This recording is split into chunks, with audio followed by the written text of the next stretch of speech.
Check, check.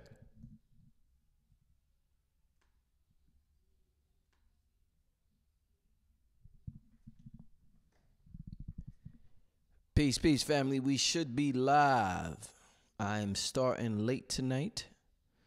And as usual, it's an unexpected live stream. So I'm going to give the people some time to fill in the room. In the meantime, I want to speak to you about some of these amazing black businesses that advertise with this channel. So we're going to get to that right now. We got a great show for you tonight, though. A real great show for you tonight. Let's see if anybody's in the... Well, yeah, I don't... Okay. Is anybody in the chat room yet? Let me know how my audio's doing if anybody is in the chat room. But welcome, y'all. It's 1 o'clock on the Eastern time, so I guess it's 10? Yeah, I think it's like 10 o'clock Western time, Cali, LA time. I'm going to have Blue Pill with me a little later, and Blue Pill's on the West Coast. So shout out to Blue Pill. Yeah, I see y'all in the building. Sound good? Okay, good. Last time I came on here, man, it sounded crazy, man. Yo, sometimes this audio, man, I be like, I try not to be a conspiracy theorist. We gonna talk about Alex Jones tonight. I be trying not to be a conspiracy theorist, but sometimes I'll be like, God damn it, is this a conspiracy with my on YouTube, man? But peace to everybody. Yeah, tapped in. Yeah, I see what y'all saying. Okay. Yolanda Allen, Motivational Goddess. Elias Swan, Franklin Verley. Red Fitted, AJ Carter. Denmark Vesey, Goddess Nisha. Everybody in chat room, AJ Carter. I see all of y'all. I'm looking at the chat right now. Shout out to all y'all. So you know what I'm going to do? Well, let me get into some of these ads. Let me tell you about some of these magnificent folks advertising with Brother Rich. I recently just did my previous video that was posted featured Where the Real Psychics Go, and this is a company that specializes in psychic tarot readings, and I've been hearing great results from these brothers and sisters.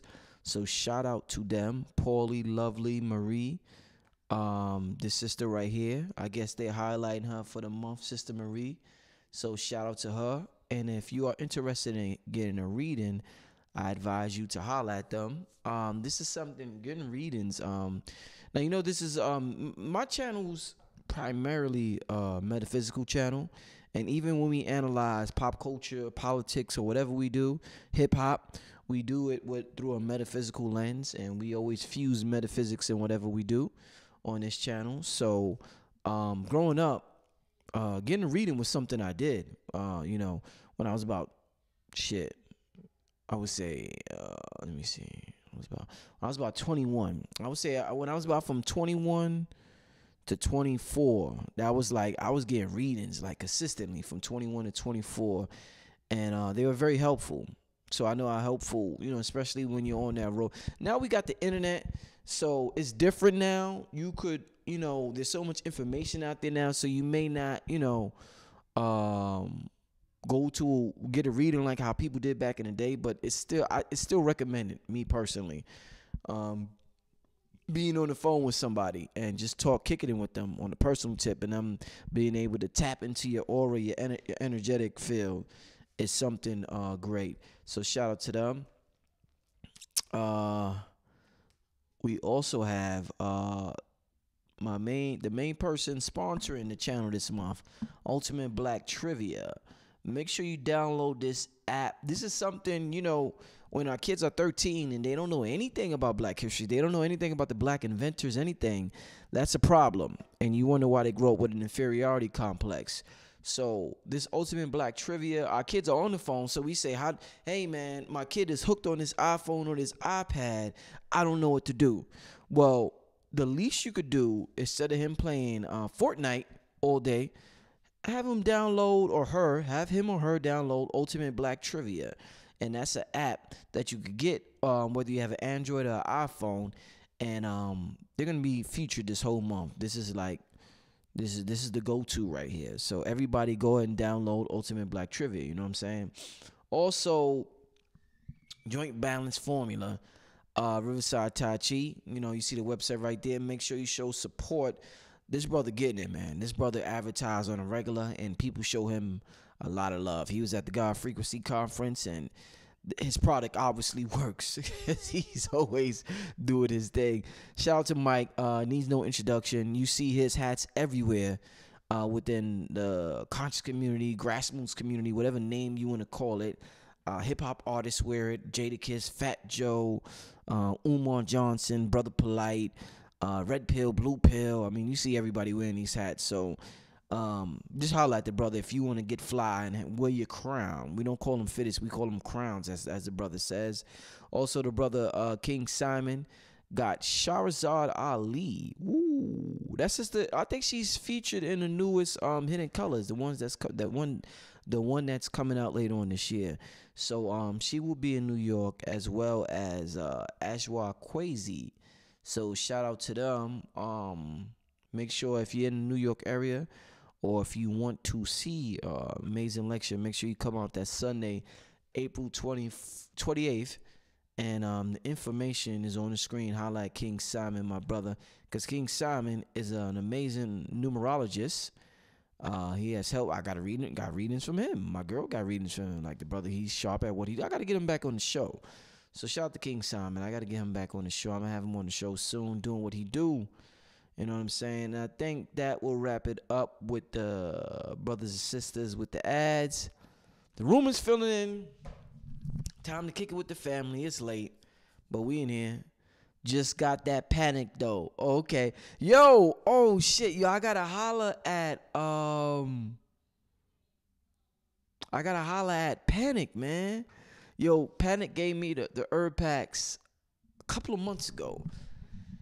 You know, I just had a star seed, so I haven't had the opportunity to do a lot of things I've been wanting to do. So I haven't even like touched them or anything like that. I just took the Panic pack, I think a week and a half ago or something like that. Yeah, that shit was off the hook, man. Shout out to King Simon. I seen King Simon in the building. The Panic pack is off the hook, man. That shit had me go straight in theta. You know what? The Panic pack, that shit like adapts to what you want it to do. Because one time I wanted to go into my theta mode, because I know that this whole reality is programmable. You're just programming your conscious mind, and the subconscious does everything. So when you go, when you slow down your thought waves and your brain waves, that's when you're easily able to program your mind. And I wanted to do that, and the pack enabled me to do that. Then another time I wanted to be creative and just think of some shit. Then I was able to do that when I took the pack. So it's like the shit just straight up adapt to what the fuck I wanted to do. So I'm like, God damn. I had to talk to Panic. Like, what the hell did Panic tap into? Oh, man. What's the name of the Blue Pill song? I'm looking at the comments right now. What's the name of the Blue Pill song at the beginning of your videos, Rich? Shit, what's the name of that? Yo, I'm going to tell you, honestly, I don't remember. Blue Pill's going to be on later on. The song is like 4 years old, 3 or 4 years old. And I just threw it. I did the beat, and Blue Pill wrote some poetry over it. And, damn, I forgot the name of it. I forgot what he called it. I do not know. But it's a very Reverend Ike-ish song, man. You was trying to find that song?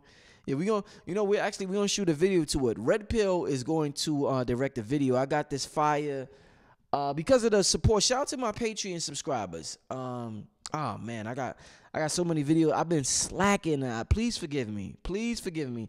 I've been slacking on my Patreon page. I've been slacking on my YouTube videos. I've been slacking on a whole lot. Please forgive me. First time father. I've been adapting to a lot of new things. I apologize. I got more YouTube videos coming on a more consistent basis. I got more Patreon videos coming. Red Pill's doing the 2020 Facts Initiative on Patreon. Blue Pill got an explosive 44 lecture coming to Patreon. I got a lot of stuff coming to Patreon, man. So just stay tuned within the next 2-3 weeks, guaranteed. But damn, I forgot what I was gonna say, man. But anyway, yeah, shout out to Blue. Gonna call in later. He's on the track. People was asking me about the track in the comments section. And that will be available on iTunes soon. Yes, thanks for understanding. No excuses, Rich. It ain't like no excuse. Yo, you right about that. Shit. Ain't no. You right about that. I'm a firm believer in that. You know what I'm saying? So, recommend some more literature. What is Brother Rich reading right now? Shit, what is Brother Rich reading right now? See if you could. Now you know what, honestly, I got back into a little bit of I was reading the Power of the Subconscious Mind by Joseph Murray, because I'm making a concerted effort to tap into my subconscious mind more often. And when I need something, I ask directly for help from my subconscious mind and learning how to let go. When they say let go and let God, that means let go and let your higher self do the bidding, because your conscious mind is just an observer. It's not a creator. It doesn't actually when you're moving, that's not your conscious mind doing it, that's your subconscious doing it 99% of the time. So your conscious mind is not supposed to be in the driver's seat. That's your subconscious mind. So I've been trying to make a concerted effort to tap into my subconscious mind. So I read the book Joseph Murray, The Power of the Subconscious Mind. That's I got so much. Oh man, I definitely have to do more shows on literature that I read or that has helped me. I've been into a little bit of Esther Hicks lately, and it sounds like laws of attraction. Yeah, it is. I've been into a little bit of Esther Hicks lately. I was into it years ago, probably like 8 years ago, and there's so much information. I stopped. I moved on. You move on from information. Just like some of you may watch this show, Brother Rich show, then you may move on to other shows, and then years later you may come back, make a full circle back to this show. So it's just what happens. It depends on what levels of consciousness you in. That's why on this show I try to. It's just like different grades of consciousness. I got first level information, second grade information, third grade information. I got high school information. And not to say that one is better than the other, but it's just different levels of information depending on where you're at. That's why I don't discriminate on pop culture, metaphysics, mores. I put it all because all of it, you need all of it along the path. Even the conspiracy theory stuff. Crazy ass Alex Jones, I used to look at some of his stuff way back in the day, before he got exposed as a blatant white extremist. When Trump came into office, his true color. I mean, shit, that nigga, that dude did, woo. But anyway, what I want to do for the first half of the show, I'm gonna take some callers. I'm gonna give you the caller number. Where I put this notebook at, family? Oh, I was about to say I left it upstairs. I need some mods. I need to get. All right, first of all, I need somebody who does flyers, graphics. Holla at Brother Rich, man. Rich in Merit. If you do graphics, flyers, any type of animation, whatever, holla at Brother Rich. Let me type that in now. I need to communicate with my family more, my global family, and work with y'all. Anybody that does flyers, graphics, anything like that, email me, richandmerit@yahoo. I just put it in the chat room. I need somebody consistently, because I'm getting ready to make a move and step my game, go to another level. I just had to fall back for a couple of months and make sure things is right with my son, but I'm getting ready to go to another level with this, and I need help from the family and the audience. And you can help me and I can help you. You know what I'm saying? Got a huge platform. Yeah, peace. Okay, what's going on? Okay. All right. Word up, everybody in the chat room. All right, so with that being said, I'm going to take calls from the people. I want to start talking about this Democrat thing, man. Them going to the Breakfast Club, running to the Breakfast Club. They looking real sad right now, man. I'm very proud of Yvette Carnell. I hope I'm saying this is the right. I see that the donations. Make sure you donate Cash App if you can. It's the best way to support it. Yvette Carnell and Tone Talks, they're an important example of why it's important to support independent media. What that brother and that sister did with the ADOS movement, is something that could not have happened if we had to depend on mainstream media. If we had to depend on the Democrats and the media, because we know we can't depend on the Republicans, but for some reason we think we could depend on the Angela Rye's and the Cory Bookers. And not to say that those brothers and sisters don't do nothing good, But we're at another level right now. We're at a different time. We in the age of Aquarius right now. This is a different energy. This is no longer the Jesse Jackson energy. This is no longer the Boule energy. The Boule had they run, they had their time. That was the energy for that time, for however long it lasted. That Bill Cosby run, that, we got to act and behave a certain way around. It's a different era. The internet done let some dogs out in this mother effer, man. I mean, the internet done let people out, and that's why they're trying to censor it so bad. It's good and bad. They could misinform you with the internet, but they risk that there's no more gatekeepers. So the Tariq Nasheeds is out there. The Yvette Carnell's is out there. The Tone Talks is out there. And everybody else doing their thing. Is the Boyce Watkins is out there. I see how he gets at the Democrats and, deals with the finances and everything. So we got everybody out, and everybody else, the red pill, the blue pill, everybody else that you used to on my channel. But, it's hard to contain everything. You know what I'm saying? It's hard to contain everything on the internet. But I'm so proud of the way I'm seeing my people respond. Now, like I said earlier, this is mainly a metaphysical channel. I don't get involved too much in politics because it's always been bullshit to me. And, I always thought, Democrats, Republicans, same shit. Well, why am I putting all my energy into, Democrats and my faith and loyalty into them? You know what I'm saying? Wolf in sheep clothing, like Malcolm said. You know what I'm saying? One is a brute wolf, one is a sly fox. So you got the brute wolf, the Bill O'Reillys, the fox. Then you got the sly fox. That's CNN. That's Don Lemon and them. You know what I'm saying? The sly fox, they act like they're your friend. But then when they get to Ferguson, they portraying you as thugs. You know what I'm saying? And I was happy to see my people expose Don Lemon and them when they got to Ferguson. Because I'm like, yo, stop acting like y'all are friends when it's, you know what I'm saying? Like, you got a script to follow. Like everybody else that's on mainstream TV. It's a script. It's a couple companies that run all of these channels. So, and they play both sides of the fence. Bobby Hemmett used to talk about a book, The Occult Technology of Power, and how they play. The name of the game is to play both sides of the fence. That's the name of the game. That's how you control the whole board. You act like you this, you act like you that, you act like you this, you that. Shout out to Full Name. That's the Cash App. They just sent me $15. Like I really appreciate the financial support. That's, like I said, that's how we get all of this going on.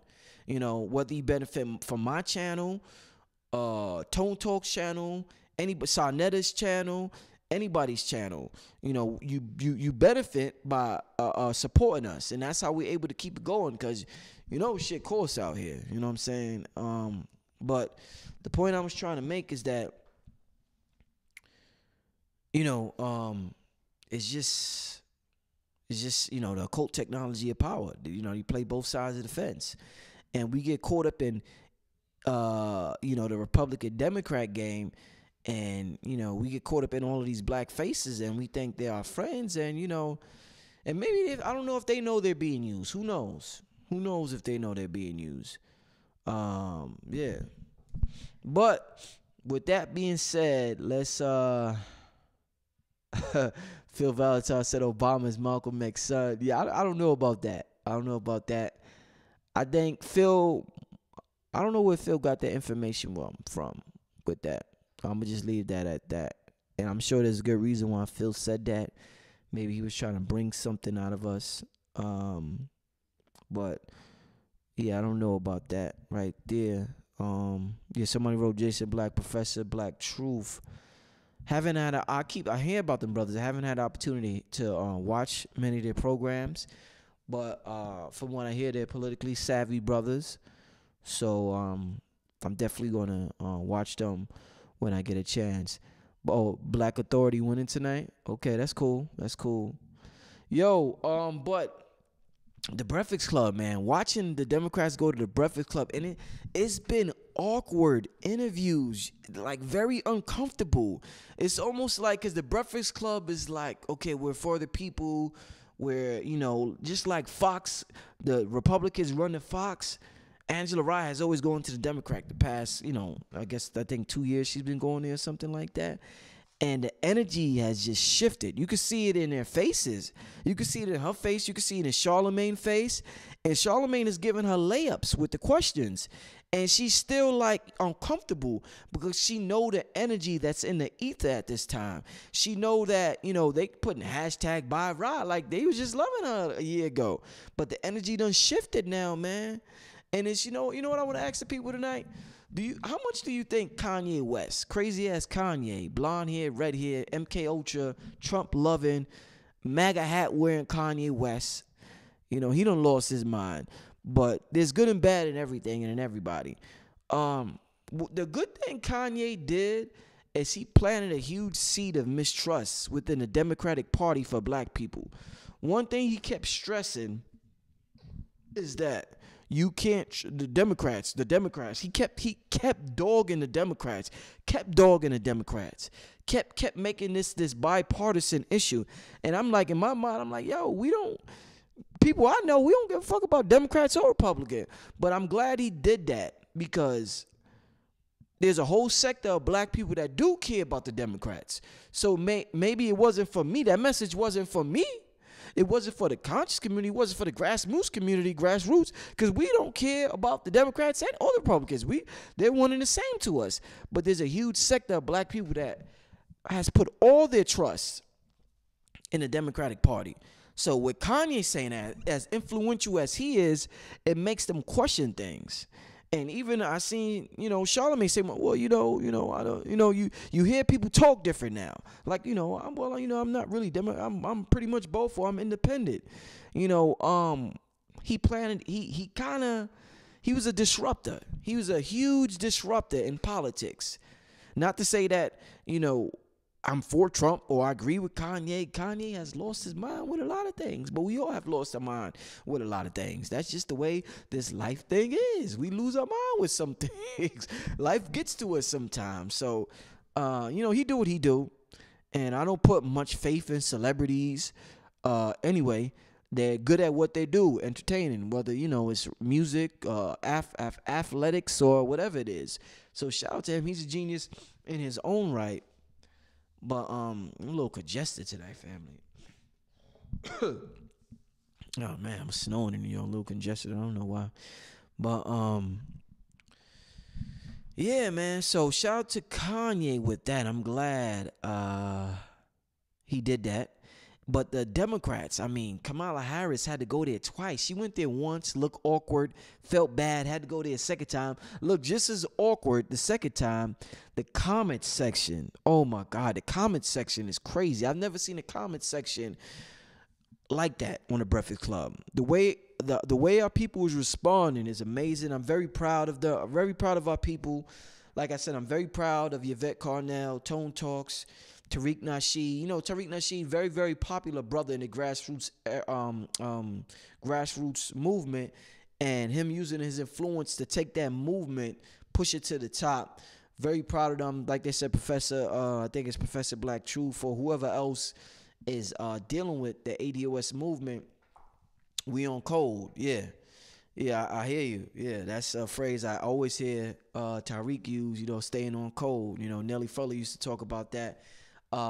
Francis Cress Wilson would be proud, I think. You know what I'm saying? Nelly Fuller is proud, would be proud. Francis Cress Wilson is she's proud, wherever she's at. Energy never dies. Our ancestors is proud. You know what I'm saying? So it is what it is. But I'm very proud. I haven't seen nothing like this in a while. Like I said, I stay out of politics because it's so full of shit. It's so much bullshit. But I'm so proud of how this movement is going. And my platform, I have 250,000 subscribers. So I feel as though it's my job to shout them out and give them the light. You know what I'm saying? You don't know what mainstream media, I seen the last interview with Angela Ryan at Breakfast Club, her trying to steal talking points. It looked sad. It looked uncomfortable. Everybody know what's up. You can't hide it because it's the internet. You can't hide it because they used to be able to hide things on mainstream media because we were so on the low. We were so people didn't know who we are, but the reach, we have such a reach. Yvette Carnell's audience is so big. Tariq's audience is huge. These people's audience is huge. My audience, 250,000 subscribers. It's hard to say, hey, I didn't steal the talking points from such and such, because the people watching. The people know who's on YouTube, Instagram, and all that. They're watching. So when you regurgitate what you heard them say, they're like, wait a minute, you got that? What the fuck? Like, yo, the people know what's up at this point. The people know what's up. You know what I'm saying? Like Tone Talk said, we can't afford to wait another 400 years. The first interview I seen with that brother was when he interviewed Byron Allen. Byron Allen gets it in Hollywood, man. That brother is a billionaire, man. That's how I knew Tone Talks was about his business, man, when I seen him interview Byron Allen. So once again, shout out to that brother. Make sure you visit his YouTube page and everybody else that I just finished shouting out. But yeah, the comment section in the Breakfast Club. You seen it, right, family? Like, they was, they had a nerve to say the people in the ADOS movement, American Descendants of Slavery, was bots. Like, yo, they bots. And yo, all you see in the comment section in the Breakfast Club is we are not bots. We are not bots. Tangibles 2020. I think Tariq started that. Tangibles 2020 and ADOS, hashtag ADOS. And there's a couple of other hashtags. Oh, man. But, yo, it's beautiful seeing that, man. Seeing the people. The people are speaking. And support them brothers and sisters, man. What they do, because they're savvy with the politics, like I said, man. And that's what they do. You know, I'm good at what I do. And I appreciate them. That's why you're supposed to be the best at what you do. When you're the best at what you do, you support other people that's the best at what they do. And that's how we rise up. You know what I'm saying? I want them to be the best at what they do. I want to be the best at what I do. And if we all the best at what we do, we can support each other, and we're going to be the best automatically, unstoppable. So just concentrate on you. Be the best at what you do. But when you see greatness, you know what I'm saying? You gotta show love. You know what I'm saying? You gotta show love when you see somebody doing something. The hashtag first yeah, that's another hashtag, indeed. 19th generation equals 400 years equals now. Yeah. Red Pill talked about that on a previous show. King Salmon says Dr. Umar don't support their acronyms and what it means. I don't know about that. You know, I don't even talk to Dr. Umar. You know, he been stopped messing with brothers from New York, so I have no idea what Dr. Umar does. I have no communication with the brother at all. No interest. You know, I hope the brother's doing good with his school. You know what I'm saying? If we talking about staying on code, whether I talk to a brother or not, you know, I would love to see a black school succeed and prosper. So, you know, even if he had wrong, and people say he had wrong intentionally, you know, I hope he does. You know, I hope you know the school succeeds and it's beneficial. You know what I'm saying? But I have no idea about the brother Umar. You know what I'm saying? No idea at all. Yeah. But yeah, man, them Breakfast Club interviews, man, they just all bombed, man. Van Jones bombed. Kamala Harris, Cory Booker, Angela Rye. I mean, it hasn't been going good, and it's been so awkward. Like, you could cut the tension with a knife. Like, it's just been real weird energy when they're up there talking. Real weird energy, man. So yeah, man, I just been proud of what our family's doing. And I want to talk to the family. I want to talk to y'all, get y'all opinion about what y'all think. The calling number. Let me give you the calling number. I'm going to have Blue Pill come on a little later. We're going to talk about this Alex Jones and Joe Rogan. Some interesting stuff on there that I want to talk about. You know what I'm saying? But before we get into that, I want to... And make sure y'all support the Cash App. Make sure you support the Cash App. Get this independent media. Keep it going. Oh, man. This thing is... Okay, there we go. All right, I just put it in the chat room. Make sure you support the Cash App. I'm saying way better to donate than Super Chat. You know what I'm saying? But I want to take some calls right now. Yeah, like I said, YouTube. Somebody I don't know... Yeah, I'm gonna be quiet about that. I'll just talk about that off the camera. 46. Let me type in the calling number.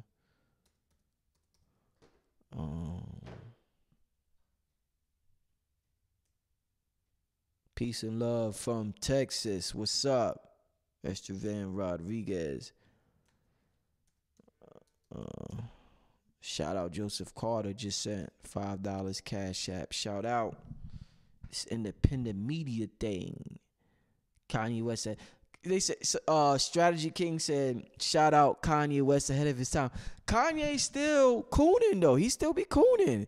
I mean, there's good and bad with everything. He's still up there cooning, hugging Trump. Like, I'm not saying I'm showing Kanye love for letting people know the Democrats ain't shit as well. But all that hugging Trump shit, man, Trump is a white extremist. You know what I'm saying? Like, he's blatant with his shit, man. Like, you can't have one thing we do as a people, black people, we read energy. That's one thing we do. We don't, you don't have to say something to us. We read energy. That's one thing we do. We always done that. We talk about, the vibes. You don't have to be conscious. You just be like, that nigga vibes was off, man. Like, you could be the craziest street nigga in the world, and you'll be like, something about that nigga vibes, man. That nigga vibes was wrong. Vibes is short for vibration. Nikola Tesla said the only thing real is vibration, frequency. I mean, if you want to understand the universe, understand vibration. Even in our most ignorant state, we know what's up. Even in our most ignorant state, we know what's up. It's just who we are. It's just who we are. There's no denying our DNA. No denying our DNA. That's why it's so important we understand who we are. We understand our God frequency. That is us. That is us. You know what I'm saying? That's why I'm making that documentary, God Frequency, man. Because even in our most ignorant, I think Bobby Hemmett talked about that. Brother Panic talks about that. In our most ignorant state, we are still one of the most amazing things ever to grace this earth, man. Ever. So, yeah, shout out to everybody that's tuned into the God Frequency. Because that's what it's all about. Somebody wrote Cory Booker equals pause. You sound like Dave Dash right now. Pause. Cory Booker equals pause. Hey, man, I don't know, man. Did I type in? Oh, no, I didn't type in the calling number. I think I just... Oh shit, hold on. I don't know why the number I told you I think there's a conspiracy sometime. Let me put in the caller number, family. I think it's a conspiracy sometime. I need to cut that shit out though, right? Alright, caller number. Make sure call in, family. Kanye is done. Stop supporting clones. See, I don't really get with the clone things. And maybe he's under some MK Ultra or something, mind control. But I don't think he's a clone or anything like that. Maybe that's your definition of a clone. I would have to ask you, what's your definition of a clone? You know what I'm saying? When we talk now, we got to ask because, shit is so out there and everybody has different definitions. When people say something, we got to ask, well, what do you mean by this? I seen an interview with Bob Marley and they was like, are you rich? You sold a lot of records. Bob Marley said, what is your definition of rich? You know what I'm saying? Before I answer a question, I need to know what's your definition of something. Because you could say, Rich, are you woke? Well, what's your definition of woke? Are you conscious? What's your definition of conscious? Reality is so individualized. We be developing our own definitions, and then we project it on somebody. Then we ask them a question, and we think that they subscribe to what we subscribe to, but they really don't. They just didn't understand that we had a definition of the same question or the same word that we had. So it's like, really, I like how Bob Marley... And he was like, well, what's your definition of rich? Well, what's your definition of wealth? What's your definition? You got to ask niggas now this. Because a motherfucker asks you something and swear you think the same as them. But I really don't. I just have different definitions of different words. But with that being said, I don't know. What is it? Did you... what the fuck is this? I mean, come on, man. I ain't got time for the buffoonery today. I left the calling number. Nobody called in yet. Yeah, perception based. So, make sure you call in, family. Call in. You know what it is, family? I'm bugging out. I got the thing on, let me see. think I had it on Do Not Disturb. Call in family. The call number 646. Because the second half of the show, I'm gonna have Blue Pill on here. Call number 646-885-8798. All right, make sure you call in. Call in right now. I'm taking some calls. I want to get the family's opinion about what we see going on with the Democrats. You know what I'm saying? And everything going on with this ADOS movement. Something we haven't seen before. Something that's grassroots. Something that's supported by the people. Something that mainstream media didn't know was coming. See, that's the thing. They did not expect this. They did not expect this. They did not see it coming. They thought their biggest problem was Trump. So they're focused on Trump, and they're thinking we're so faithful to whatever it is they're doing that they've never seen this coming a mile away. They've never seen this coming. So they're like, oh, well, Trump is so. They're thinking Trump is so bad that there's no way in the world black people will defy the odds, go against the Democratic Party and risk Trump getting another 4 years. That's what they're thinking. Let's get to some of these calls. Peace, family. Welcome to the show, man. What's your name and where you calling from? It's DP. DP. From Orange, Texas. All right. You say you're from Texas? Yeah, Orange, Texas. Orange, Texas. All right. All right, peace, brother. Welcome to the show. Brother, what you think about what's going on, man? The Democratic Party is looking real bad on the Breakfast Club. There's this movement, the ADOS movement, that's like being a real disruptor to what they're trying to accomplish in the 2020 elections, brother. Give me your opinion about everything you see going on. So, man, I'm loving it, I'm loving it. I've been waiting. You know what I'm saying? I'm loving it. I'm waiting. I'm kind of like, we had a lot of false starts before, you feel me? So it's like, I mean, I'm just loving it, you know what I'm saying? Because I've been somebody who's been studying for a while, kind of like y'all, like, in my opinion. Yeah. Since like the early 2000s. So, I remember like a lot of things, saying things like this, like maybe like in 2001, mentioning things like reparations and really getting the crazy looks. And now it's kind of coming around, you know what I'm saying? And a lot of people I mention stuff too, they like conscious now. It's a beautiful thing. I love it. You know what I'm saying? So yeah. I'm just hoping that the momentum, I'm hoping that it could keep going. You know what I'm saying? I'm loving like when they bust them open, like they almost waiting. They know that they gonna ask about the black. You see what I'm saying? I like how uncomfortable they look. I like how cringe-worthy it is. You know what I'm saying? I love it. Yeah.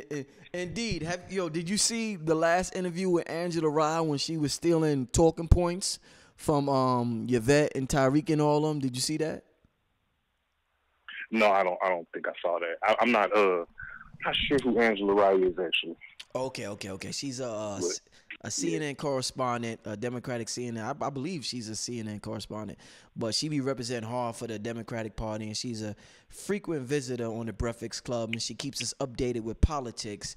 And yeah, so that's that. But listen, man, I appreciate you calling, my brother. Man, thanks, Brother Rich, man. I appreciate you, man. I be checking y'all out, man. You, Red Pill, Blue Pill, man. I love y'all, man. You know what I'm saying? Y'all keep doing it, man. Keep doing it, man. All right, brother. I'm sorry I cut you off, man. I love you, man. All right, brother. Peace. All right, peace. Shout out to that brother. Like I said, call in, family. Call in. Call in, family. Call in. Call in. King Simon, you need to call in too, man. You need to call in too, man. Because you know why, King Simon? I want you to call in because you West Indian, my brother. And I want to get your opinion on the American descendants of slavery movement. Because a lot of people think it's divisive, King Simon. And some West Indians are salty. And some West Indians are not salty. So I would love to get your opinion on what you think about the American descendants of slavery movement and how it's disrupting the Democratic Party like never before. Party that we've been so loyal to, not we as in me, but collectively as a people all these years. Like I said, it's a beautiful time, man. I'm so proud. Once again, I got to keep saying the names: Yvette Carnell, Tone Talks, Tariq Nasheed, these people leading the way with the ADOS movement. I think Professor Black Truth, like I said, I got to get more into that brother's podcast. Let's get back to the calls, though. Family, thanks for calling in. What's your name and where you calling from? India from San Antonio, Texas. India from San Antonio, Texas. Somebody else from Texas. India, man, what do you think about what's going on in politics? The Democrats thought their biggest problem was Trump. Little do they know that there's a movement going on that's disrupting black people's loyalty to them. And they don't know how to respond at this point. They keep running to the Breakfast Club, and they look nervous. They look awkward. The interviews are cringeworthy. What's your opinion about what you see taking place? I think it's really good. I think for a long time, black people have been under the foot of democracy, thinking that they're for us and they're not. Not to say that Republicans are for us either, but I think this is just a sign of the system of things coming down. And everything, like the hatch is blowing off. Everything's being revealed right now. Right. So I think it's a good thing. So what do you think about there's these phrases that control certain generations and controls the thought process of certain generations. They told us for a lot of generations, well, you got to pick the lesser of two evils. So when we was told that, we always voted Democrat because we're like, okay, I don't really like the Democrats, but it's a lesser of two evils. It seems like that phrase went out the window.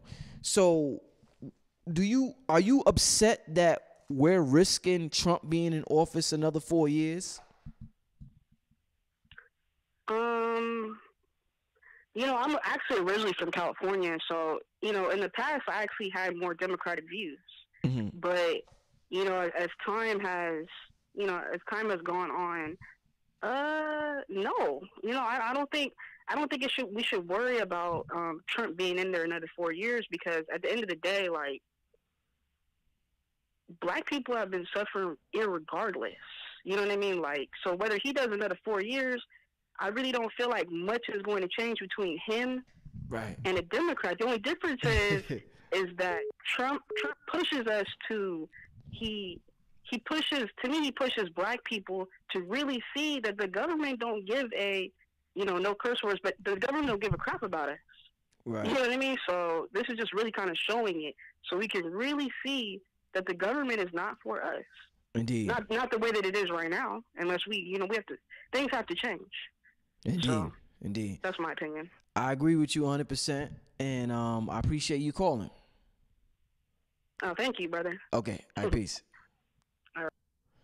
Indeed. Yeah, I think that phrase has ruled the minds of our people for too long. The lesser of two evils. That's some game. It's some game that they've been running on us for decades. That's been working, and that game ain't working no more. Let's get to the next call. Peace, family. Welcome to the show. What's your name and where you calling from? Keith from Chicago. Q from Chicago? Keith from Chicago. All right, welcome to the show, my brother. Man, things are happening right now. The Democratic Party's looking real nervous, and not because of Trump, because of some black folks that is disrupting their party, and some black folks that aren't being sheeple and not being naive to the game that they running. Talk to me about what you see happening with the Democratic Party and the whole ADOS movement. I feel like it does have something to do with some people not being sheeple, but I mean, I don't think they realize, I'm not going to say the N-word, but I don't think they realize how serious or what extent niggas or niggas is willing to go to when it has to do with getting what we owed or so far as getting money. Because even when you talk about reparations, like you would have to pay them back for what they lost. And if you want to talk about what we lost, then basically that's the whole country. Like they owe us everything. You know what I'm saying? And even with what was going on with Trump, and when he was going to do the not the shutdown, but I don't know the proper term for it, but let's say if he would have did that, that was the case. If I'm correct, to where like if you got $1 million in the bank, you only guaranteed out of 250,000. So it would have been a Great Depression for real. So I feel like this going on right now is kind of like, I don't want to say karma, but it's the universe pushing back for us in a way. Because I feel like for the past couple of months, even with the Trump and with the fear type tactics, I feel like they've been kind of pushing on us, even throughout the whole month, last month. Like that was Black History Month, and the only thing that you see is us getting the so even with that, like now I feel like they sweating a little bit because it's not anybody else on the face of the earth that's own more than us. You know what I'm saying? So they don't really know what to do with it. Then even with the people that's running for Democrat, with Bernie and the rest of the people, like I feel like they pretty much know that everybody else know like the jig is up, and you can't send if you want to call them somebody that works for the CIA or whatever the case may be. You can't keep sending these people over and over and over and over, and we go for it over and over and over. Because even a fool, by the 999th time, they gonna be like, no, you know what I'm saying? This is not. Yeah. No. Exactly. So at this point. Yeah, go ahead. But at this point, I feel like the universe or just time itself is coming to where either everything is going to be put in a certain place to where only thing that we have to do is take action, or something is going to take action for us, and nature doing that by itself. So. Indeed. Hey, listen, man. Thanks for calling in, my brother. I appreciate it. All right, peace. Indeed, family. Peace, family. Welcome to the show. What's your name and where you calling from? Peace, Rich. It's King Simon. What's up? Oh, King Simon in the building. I thought you was going to call on the regular number. You called on the hotline. I call on the hottest line out there right now. Oh, I'm glad you got through, man. I got so many people calling. Hey, King Simon, listen. I have never seen something like what I'm seeing going on right now, where grassroots movement is impacting the elections. The way, not the elections, but the whole Democratic Party, the way it's doing right now. Black people have always been so loyal to the Democratic Party, and we felt as though it was either Republican or Democrat, and nothing else existed in this world. And what I'm seeing happening right now, there's so much uncomfortability within the Democratic Party. They're running to the Breakfast Club, and they're looking real bad. They're looking real awkward right now. And a lot of people feel as though this movement, although it's making noise, is divisive, because what we're focusing on is the American descendants of slavery. What we call African Americans, people who have a foundational relationship with this country, people whose ancestors were slaves in this country, and people feel as though, well, what about the people in the West Indies? What about the people in this and that? It's divisive. So you are a brother from the Caribbean. So what's your opinion about what you hear, what's happening with the brother Tariq Nasheed, Yvette Carnell, Professor Black, I think his name is Black Truth, or, all these individuals, Tone Talks, the creator, Yvette, what's your thoughts on what you see going on, my brother? Well, you know us, brother. And first of all, thank you and your audience, of course, always supporting you and supporting us and all the advertisers that we do. I'll never stop advertising on your show. You know how I am. Yeah, I know, sure. But I come from a mathematical perspective, a numerical perspective, because it is so interesting. And I've been telling people since last year about this number 3 year that we were going to come into. And in numerology, number 3 represents expression and exposing, which is very interesting because the Democratic Party was founded on January 8th, 1828. January 8th plus 2019 adds up to a number 21, which is a 3. Exposing Democratic Party is starting to be exposed. But guess who else was born on the January 8th? R. Kelly. Who? Another person got exposed. Damn. Guess who else is connected to that same January 8th energy? Steve Harvey. He's born January 17, and 1 plus 7 is 8, and he got exposed for who he is. I'm just letting you know the mathematics ain't going wrong. So when I see things like the ADOS, because y'all constantly using that acronym or that abbreviation, it adds up to a number 3, which also is exposing the Democrats for who they are and what they are. Real quick, I don't mean to cut you off, King Simon. Somebody said Tone Talks is in the chat. If he's in the chat, let me know, because I have to find a way for him to call me directly so I could talk to him. Tone Talks, if you are in the chat room, please say something in the chat room, and I will give you a number directly so you could call Tone, because you might not get through on the line. Once again, Tone Talks, if you are in the chat, let me know. Write something, and I want to talk to you directly. Either way, I'm going to talk to you in the future, but I would love to talk to you tonight. But go ahead, King Simon. But I just wanted to touch it from a mathematical perspective and show them that numbers don't lie, people lie to themselves. And it just shows me all of the exposure and the expression and the expansion. And because the ADOS adds up to a number 3 in numerology, it is expressing itself and it's expanding itself. Now, the thing that you just asked me about Caribbeans also getting reparation, first of all, you got to remember, who was the one that first came over here to talk about reparation? Or who was the one that popularized it? Cool. If you remember history, Marcus Garvey. Marcus Garvey popularized reparations here in America, and he was from where? Jamaica. Mm-hmm. So people got to think about, when you keep on pushing this repatriation, like Jamaicans would say, or reparation, is that also Jamaica, and like John Henry Clark, who always used to say, we all came on the same boat, we was just dropped off in different places. So if you're going to do reparations for just American blacks, you better learn to gravitate to the whole diaspora of the blacks that was brought over here by these same Europeans, because the reparation ain't just coming from America. Remember, America is related to England. So you're going to connect to England also. You got to connect to England. You got to connect to Spain. You got to connect to all the European countries across the season over here too. You got to connect to them. So you got to get it from all of them.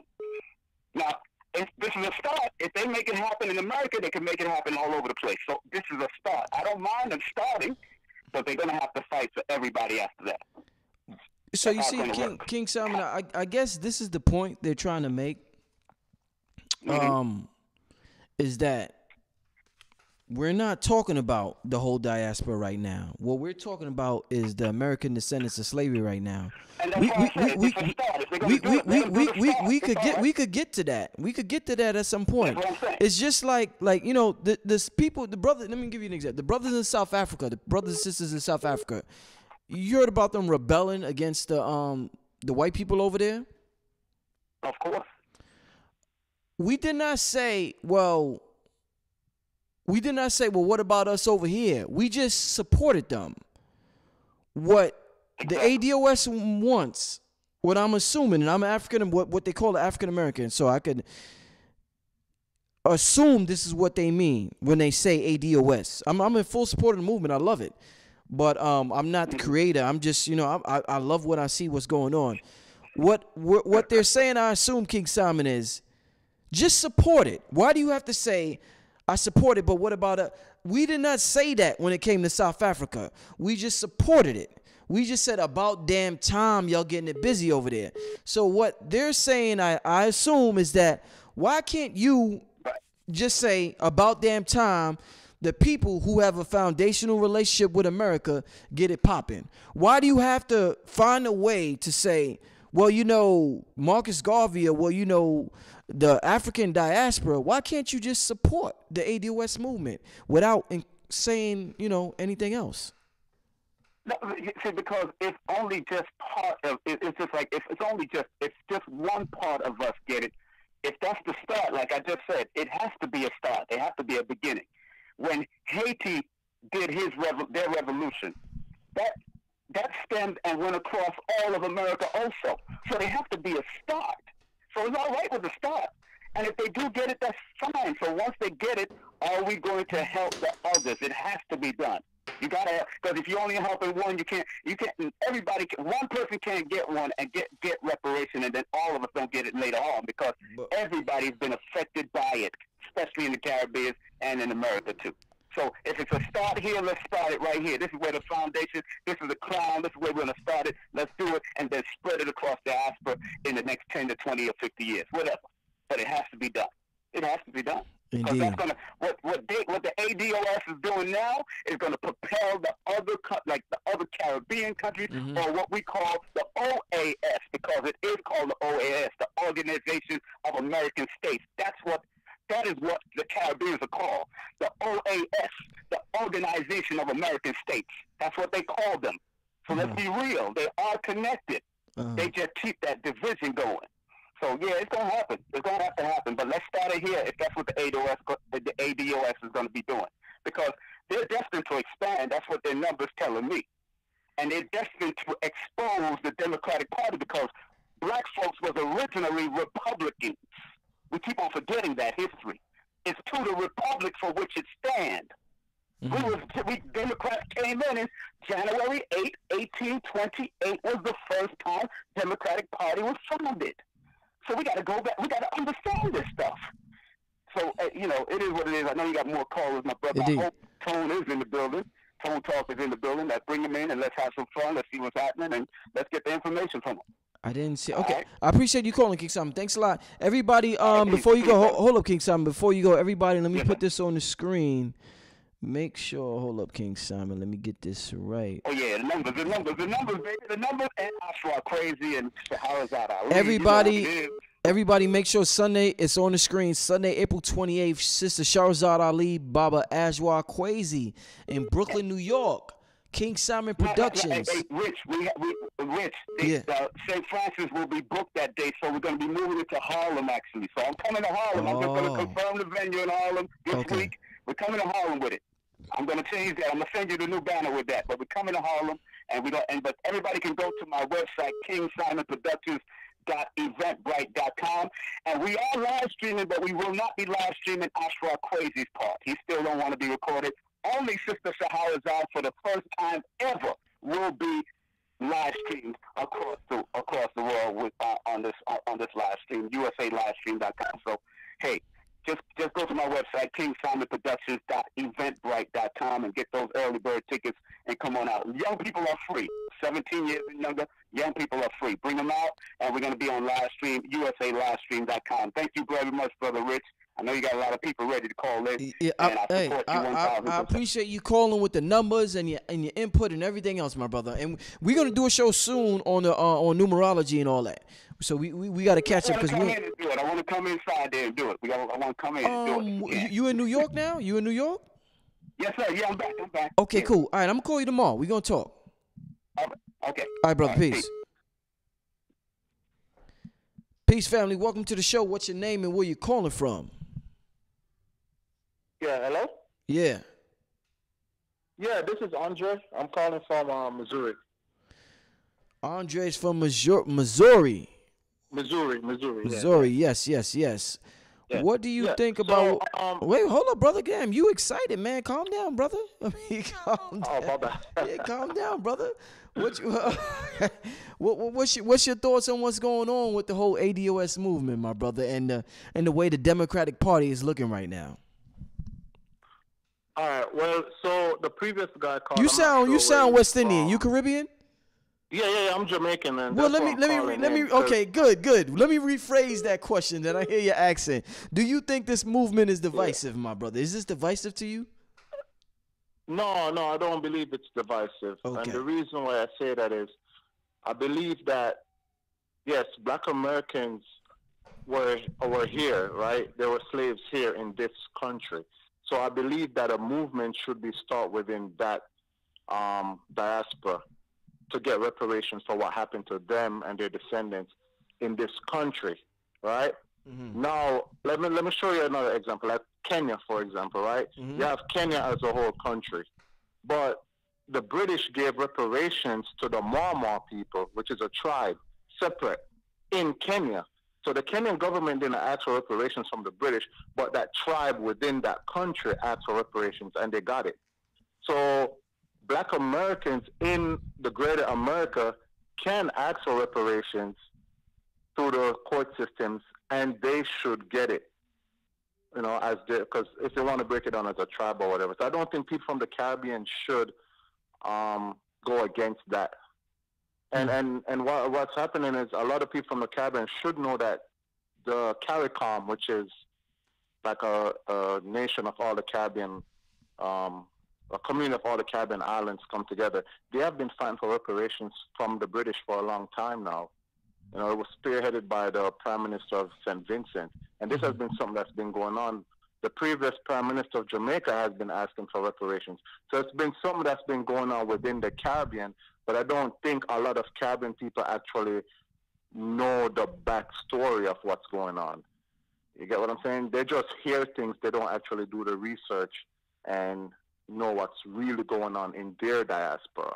And I think, though you live in America, but they still should, you know, push the issue within the Caribbean. And one other thing that I believe is that if Black Americans get reparations, I believe it will trigger something greater within the Black diaspora. Yes. Yes. You get what I'm saying? Because America is the most powerful country in the world, right? So if the rest of the world see that, damn, these Black people went through the court systems in America, got this done, then it can trigger other things around the world. And I believe it will be like there will be like a guideline that other countries can follow, you know, and go about getting reparations to their colonizers, whoever colonized that country. Indeed, man. Listen. So I don't see anything wrong with it. Hey, the people are loving you in the chat room. This is a brother from Jamaica. What's your name, my brother? Oh, Andre. Andre, man, I appreciate the call. I appreciate the support. And thanks for tuning in, my brother. Definitely. All right, peace. Yeah, logics over emotions. Logics over emotions. Indeed, That's my brother. key. All right, peace. All right, take care. Bye. Yeah, that brother raised some very interesting, valid points. Logics over emotion. That's a brother from Jamaica. That's a West Indian brother. And, you know, like I see somebody in the chat room said, Jamaica was fighting for reparations, and the blacks in America, we don't get involved. We don't say, well, what about, we just support. We like, shit, about time. Like, I don't give a fuck where you at in this world. If you fighting against the system of global white supremacy, I'm like, shit, about time. But we don't want it to be when African Americans fight for something that people get mad. Or so I don't know. Yeah, listen, man. This, like I said, this is some interesting times. You're gonna see who your friends, who not your friends, and we're gonna see some interesting things. We're gonna see some very interesting things within the next 10 years, in the next decade, 2019 to 29. By 2030, it's going to be a whole new world. By 2030, it's going to be, shit is going to, the next 10 years, things are going to be, you know, the universe is going to decide how this shit going to run, who's going to be in charge, what's going to be going on. By 20, I don't know, I'm trying to think, damn, how old am I going to be in 2030? Shit, if my son was born in 2018, my son was just born. That means he's going to be 12 years old in 2030. I got to have my shit together, y'all. For a little serious, man. I got to have my shit together for a little serious in 2030 so he could be on top of his game, man. Shit. It's going to be a whole new world for my son and your children in 2030, man. But by 2030, this shit going to be a whole new ball game, man. Whole new ball game, man. Let's let's get to another call. Peace, family. What's your name? Where you calling from? Welcome to the show. What's going on, fam? My name is DK. I'm calling from the Bay Area. from the Bay. Yo, the Bay, stay showing Brother Rich love, man. Shout out to the Bay. Shout out Oakland, man. Y'all stay watching, stay supporting. Listen, hey, what you think going on? What you think about what's going on right now, man, with the Democratic Party, with black people in the grassroots movement, with Trump, everything you see going on, brother? What's your thoughts? Well, I think that the hashtag ADOS movement is indeed a homegrown movement. That it's not even a movement. It's not a social conversation or a social movement. It's a specific claim to a specific group of people that had a specific harm done to them. And the coalition of the people who fall under this claim, i.e. the American descendants of slavery, the coalition of this group is shaking up the political sphere in a way that we haven't seen in over 100 years. People like Cory Booker, Kamala Harris, Bernie Sanders, they're all shuffling to try to find out a particular angle that they can get on that will allow them to penetrate this movement and hijack it so that they can absorb some of that voter base. The key for the ADOS movement is to stay on code. Mm-hmm. I don't think it's anything wrong. That ADOS are finally sticking together and having enough testicular fortitude to stand on a claim that is rightfully theirs. And to some degree, the movement might be divisive from the outset, but just like previous callers stated, the long-term trajectory of this movement is going to be reparations for Africans across the diaspora. Mm-hmm. Well, man, listen, so when people say the movement might be a little divisive, somebody said Jamel Hill is against ADOS, okay. I'm not surprised at that. For those who say the movement might be a little divisive, you don't see that as being the case at all. I definitely don't see that as the case. I mean, I understand I'm a college student. I go to San Francisco State University. I'm on the Black Student Union, and if you go to college campuses around the United States of America, a lot of the black population on college campuses in the United States of America are predominantly African students. They're students from the continent. So the institutions in America, i.e. the educational institutions, they're using Africans from the continent to pad the numbers for the black representation. So that on the college campuses, they are trying to erase African Americans, or AKA American descendants of slavery, and replace us with Africans from the continent who don't have any real allegiance to the claim of reparations. So when I have these conversations with fellow African students on the campus, it is very divisive. I mean, it's very divisive to them, and they don't understand the position that we have as African American students of claiming this particular identity as American descendants of slavery, and saying that the rights and the privileges that our ancestors fought for in this country are specifically for us. And they're benefiting off of those rights that our ancestors fought for, but at the same time, we as African Americans aren't benefiting in the same way. So that's where the conflict arises. And for the people like the Jamel Hills and the Cory Bookers and the deniers of American DOS, it's going to be a lot of their credibility and who they are is going to be hinged on whether ADOS as a movement will sink or swim. Because all of the people who are denying the ADOS movement, once the ADOS movement really solidifies itself as a political movement, those people will have nowhere to run.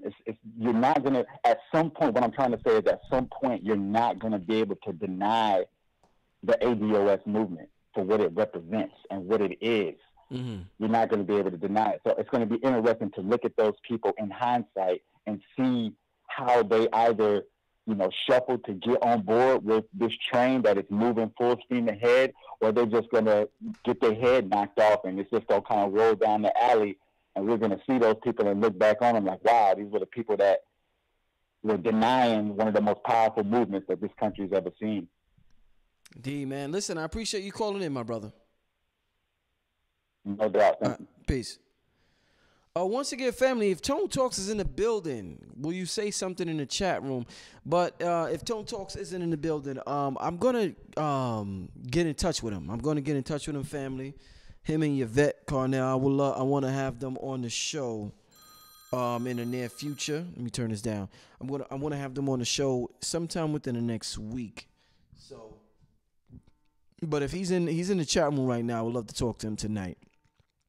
But besides that, you can look forward to that show in the near future. Like I said, I'm very proud of what the brother and the sister Yvette started and what they're doing with the ADOS movement. And you got my support. I don't want our people just to be blind sheep to a party because they oppose one party, so that means we have to support another party. No, you have to support what's in your best interest, just like everybody else does, So, with that being said, they said Brother Rich got an old ass rotary phone. No, I chose that rotary ringer because I don't like them new school ringers. They making fun of my ringer. I don't like that new ringer, man. Shit, I like the old school joint. I'm an 80s baby. I'm an 80s baby, family. Shit, cut me some slack. I was born in the 80s, man. Shit. I'm not one of you 90s, but we got a lot of 90s babies in the chat room. So the 90s babies be angry, be calling me all old and shit. I'm an 80s baby, man. Shit. Oh, man. I'm having fun tonight, man. I'm having fun talking to the people. Sometimes, I talk to the speakers a lot. Let me put in this Cash App because I need the people to support independent media. Make sure you send something Cash App. Show support. Show support. Very important to keep this movement going. Don't know how long independent media will be on YouTube. Every time I turn around, I hear about YouTube doing some new shit. But show support. Somehow, some way, the information gonna be out there. There's always an avenue to get the information out there. So show support. The information to get out there. But money's very important in this movement. Show support to Yvette. If you want to directly support the ADOS movement, Yvette Carnell, Tone Talks, I would say holla at them two specifically. You know what I'm saying? You go to her channel. I was watching a video of hers yesterday. She got all her information up there. So if it's specifically for the ADOS movement, go to Yvette Carnell channel. I go to her channel more than Tone Talks. I think Tone Talks got the link up there too. But if it's specifically for the ADOS movement, go to Yvette channel. Go to Tone Talks channel, and show them some love, man. They put in the work. They doing their research. They on their political game. I'm going to continue to do what I do. I'm going to be on my metaphysical game. And everybody need to be on their game, man. You know what I'm saying? Everybody good at what they do. I'm good at what I do. But sometimes I got to take a break at what I do to show love to what other people do, because what other people do is going to benefit what I do. And it ties into what I do metaphysically. So metaphysically, I think at times like this. You know what I'm saying? In my mind and my imagination. And when I see it come to fruition, I got to show homage to the people that represent that aspects of my subconscious that I seen in my imagination, man. Otherwise, I would be a hypocrite. They're not separate from me. This is what I seen in my mind. It may be a longer process than what you think. But in terms of history, we only been asleep 5 minutes. Like I think John Henry Clark said that. Or somebody said that, or an hour. If you look at the clock and it's from 1 o'clock to 12 o'clock, man, we only been asleep, an hour, nigga. Like, we good. We good. Them folks you talk about only been here 6,000 years. This shit over 1 million years old. Them folks you talk about, or I talk about sometime, they only been here 6,000 years, bro. Or sis. We good. And time's up already. They got the short end of the stick and they upset. They got the short end of the stick and they upset. But you know what? It's all an illusion anyway. And they just had a shitty movie role. You know what I'm saying? Imagine I had a movie role and I was a crippled man in a movie role or some shit like that. You know what I'm saying? It was a movie, but I'm still upset. I wish I had a better role. I wish I was motherfucking Denzel or something. You know what I'm saying? We playing Denzel. We playing the stars of the motherfucker. You know what I'm saying? Shit. It is what it is, man. You know I gotta mix some metaphysics and all of this. You know what I'm saying? You know I gotta mix that. It's late. It's 2:14 in New York.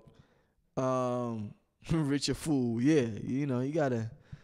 Yeah, anyways, yeah. We gonna get Blue Pill on here for the second segment of the show. This Alex Jones segment. So I'm about to let Blue Pill on here in a little while. You know what? Let me. Should I take one more caller? Should I take one more caller, family? Type 1 for yes. Just type 1 for yes or 2 for move on to the Alex Jones Joe Rogan segment. 1 for to take one more call for the Democrat segment, or 2 for the 1. Okay, so all right. Yeah, 6,000 years and they already falling off. Yeah, it's a wrap. It's a wrap. It's a wrap. I mean, shit. Like I said, I was born in the 80s, so it may seem like a long time, but it ain't. We good, family. This is the. If the whole universe is watching TV, we're like prime time. Earth is prime time. You know how like you got the prime time show on TV? This shit is entertaining like a motherfucker to the universe. A nigga on Mars like, oh, these niggas on Earth is fools. These niggas and these crackers and these, they having a good time in the universe watching us do this shit down here, man. But we doing it, you know what I'm saying? For however long we doing it, then we gonna get up out of here. It's just a show, but I'm gonna enjoy it while I'm here. You know what I'm saying? I'm gonna fulfill my role. You know what I'm saying? I'm gonna fulfill my role, play my role. Just like when you're in a movie, you gotta play your role. I'm gonna take one more call, family. Call in. I just missed a call. Call in. I appreciate the donations for the Cash App. I really do appreciate it. Once again, I just put in a donation for the Cash App. Show support. Got the God Frequency documentary. I got so many announcements coming up shortly, family. So many now. We're gonna take one more call about this. Peace, family. Thanks for calling in. What's your name and where you calling from? Yes, my brother. My name is Bobby, and I'm calling from Canada. Bobby from Canada. Bobby from Canada. You're not even from the U.S., brother. But what you think about what you see going on with the Democrats, the ADOS movement, and everything else? My brother, it's huge. It's huge. It's huge. It's huge. We're not fighting. We're not fighting. All right. Let me say this. I pray that there's a lot of people who's going to understand what I'm saying, and I hope you're one, my brother. Mm-hmm. There is an awakening worldwide. We see it in South Africa, right? Mm-hmm. Look at the EFF. We're fighting against this. We're fighting against this beast, this red man, this white supremacy system. It's by no coincidence also that they pushed in this bill for us being in this land for 400 years. Yeah. By the way, I'm from Jamaica. All right. Okay. I support this movement, ADOS. I get it, and we shouldn't call ourselves slaves. We should call ourselves descendants of people who were enslaved, because we're a great people. Just my opinion regarding that. However, I support it. But I believe that this is much bigger than we think. My brother, in 2008, I got in trouble with the law, and I had an awakening after that. And I haven't stopped studying nor put down the scriptures since. My brother, we are those people of that book. And this system knows it. It's not by coincidence, my brother. We're seeing it worldwide. If they're going to pay... Look in Jamaica.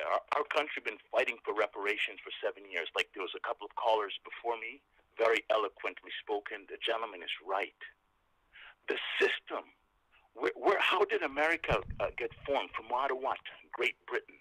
If America is going to pay American blacks American Negroes and American Israelites reparation, they also they're entitled for the reparations also from England, from the Jewish man, from the Arab man, from the Chinese man, from everybody who played a role in us, because we came from one place and scattered all over. Some of us landed here, some of us landed there. I'm not taking away anything from what our brothers and sisters are doing in the States. I support it, right? I get it. But I'm telling you, my brothers and sisters, this is a spiritual awakening of our people. Many of us still will not believe that we're the people, but that's all right. I see it on another level, my brother, where we're all waking up, and there's going to be more. They're terrified. You know who has to pay us the most? That Jewish man, and they run the United States government. They're not going to give us a penny. We have this movement. We're going to take it, and we're going to go to what? To their system, their Senate, and what? To pass laws to be able to, for us to be able to get paid. They're not going to give us fuck all. Excuse my language. Sorry about that. Look, they're fighting for a wall, money to build a wall. All of the money is being extracted to go to where? The state of Israel, right? They have the money. The Jewish man ain't going to give us crap because we're that people. They're the ones, for the ones of us who know it, took our identity. Look how many organizations in the United States send money to Israel because they believe they're the true people of the book. They're not, my brother. It's us. So, my brother, I'm going to leave it there, and I'm going to tell you right now, this movement, I'm for it, but it's bigger than just the ADOS. It's all around the world, bro. 400 years, something is happening on a spiritual level, my brother. And those with the eyes to see is going to see it. And I hats off to what's happening. I appreciate. And I'm glad I can see. I appreciate you calling. Love and respect to my family in the United States. We're all the same. We came from where? We're stolen people, bro. Mm-hmm. They don't have enough money in this world to pay us back for what they did. Question, last thing, I'll leave you with this. Oh, I gotta go, brother. I gotta go. Nah, that brother wanted to stay on a little bit too long, man. Shout out to that brother. Shit, the people in the chat room wasn't feeling him too much. Some people said he was white. I mean, y'all was getting at the brother hard in the chat room. I'm like, God damn, y'all don't like that brother too much, man. But shout out to the brother for calling. Yeah. I don't think the brother was white. I don't think he was white either. I don't think he was white. He just, it was a different kind of energy we wasn't used to. But I don't think the brother was white.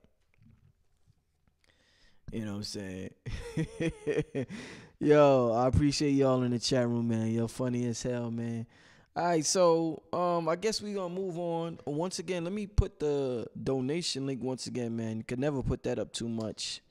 And also, anybody, like I said, I need somebody who does flyers, somebody who does graphics. Holla at Brother Rich, man. richandmarried@yahoo.com. Hold your own nuts. I think, yeah. Oh, man. It is too funny. It's Canadian, okay. All right, so, yeah, holla at Brother Rich, man. I need somebody with that. Like ASAP. Like ASAP, man. Definitely ASAP. All right, let's see if Blue Pill's still around. It's late. I told him I would call him at somebody say I do websites, Brother Rich.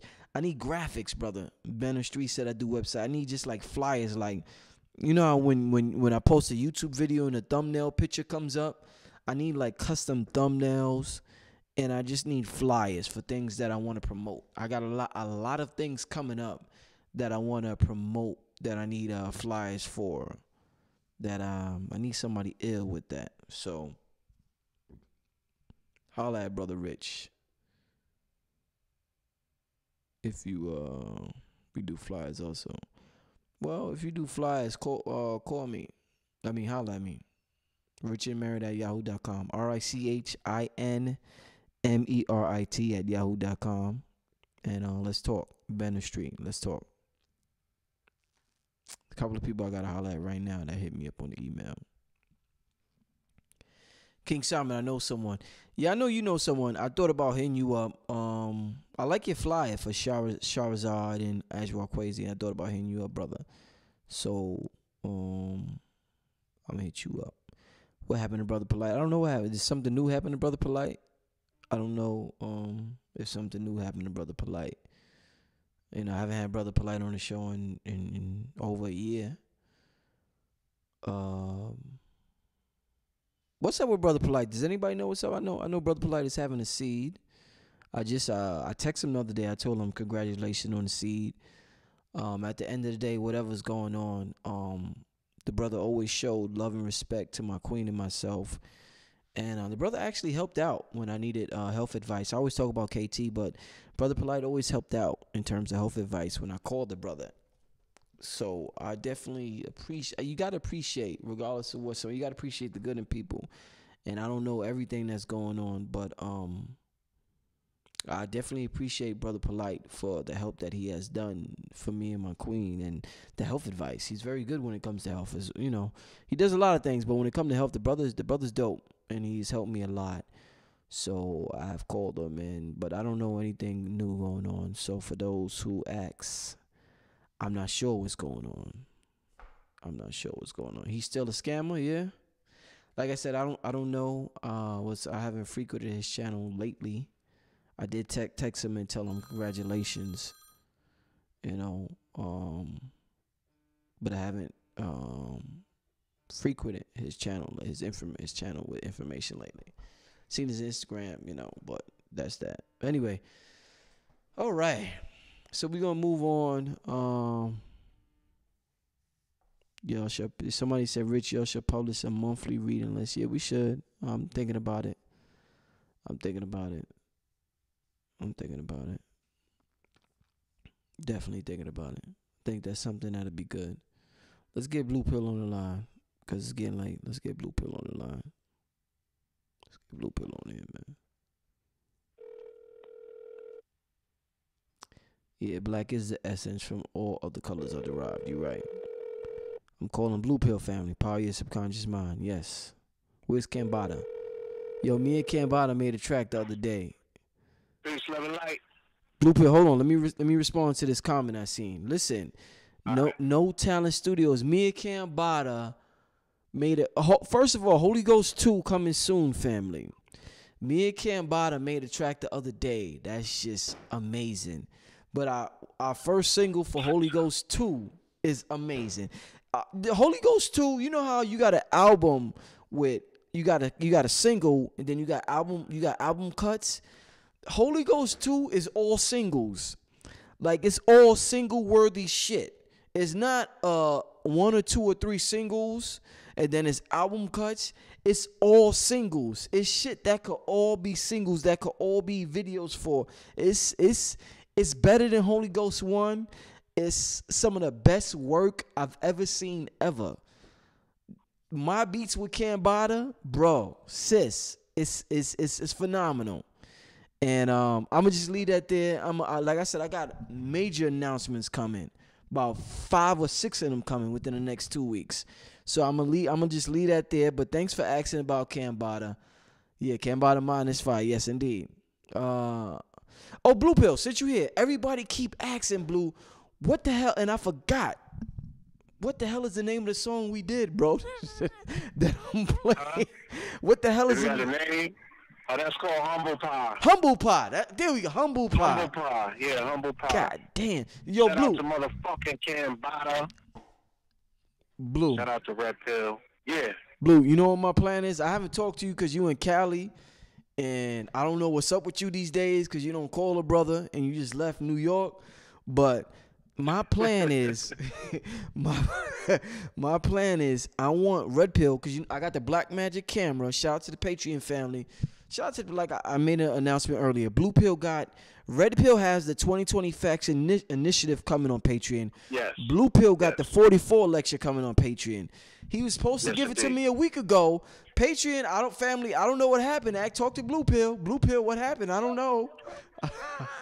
we was traveling. We just missed each other. But you know, every day I get a new story to stack up. So okay, it's gonna be worth its while. But worth the wait. I got, like I said, I got some stuff coming. But Blue, you hear what's going on, my brother? The Humble Pie. Okay, this is what I was gonna say, Blue Pill. I want Red to shoot a video for the Humble Pie. You know, I got the Black Magic camera. I'm shooting a documentary with that, with the God Frequency documentary. I told Red, I said, yo, Red, I want you to shoot the video. It don't have to be complicated, but we got that look that we need, that 4K, that whatever look with the Black Magic camera. Yeah. Red said he would shoot it. So as soon as you get back to New York, my brother, I want to shoot the Humble Pie video. Oh, say no more. Gotta shoot it. Red gonna shoot it. Red gonna come to the crib. He gonna edit it. We gonna get it popping. But right. With that being said, yeah. So the name of the track is Humble Pie Family. It was released. We did it years ago. We just never released it. But the people, they loving it, Blue. They loving it. They loving it. Yeah, bro, I be getting Cash App donations. They were like, yo, thank you for the intro. I didn't even know what they were talking about. I was like, oh shit, what's going on? And then, you know, I heard it, and I started getting phone calls, and they was like, yo, that shit right there, son. And I had to, you know what I'm saying? Nah, it's I was like, oh, it sound right on time. Yeah, right on time. That's a perfect way to put it, Blue. Time. Perfect way to put it. Timing is everything. Life is beautiful like Cieza. That's. But Innocence was independent, but it's major. Yo. But it's major. What you said, the dude that's killing me? What you said, the what that's killing me? You said what? Oh, the challenge is killing me. Is the balance humility. Humble or stunt like Lee Major. Ooh. I'm still going through that. You know, that's still a juggle in my life. Yo, you was on your cocky shit in that track, man. I like that. You know, I like that, man. You was on your. You know, that's the way. It's necessary. You know, to have our own narrative. So, shout out and salute to you for the Holy Ghost. You know what I'm saying? You show people in real time that your talent pool goes beyond just being a hell of a host. You know what I'm saying? Indeed, also can create these soundtracks. You know what I'm saying? And you brought the best out of my dude, Cambada. Shout out to Bada. Shout out to Red Pill. You know what I'm saying? We will be starting our album as well. Shout out to AA. I heard some of the Horse. Shout out to his artist, Indian.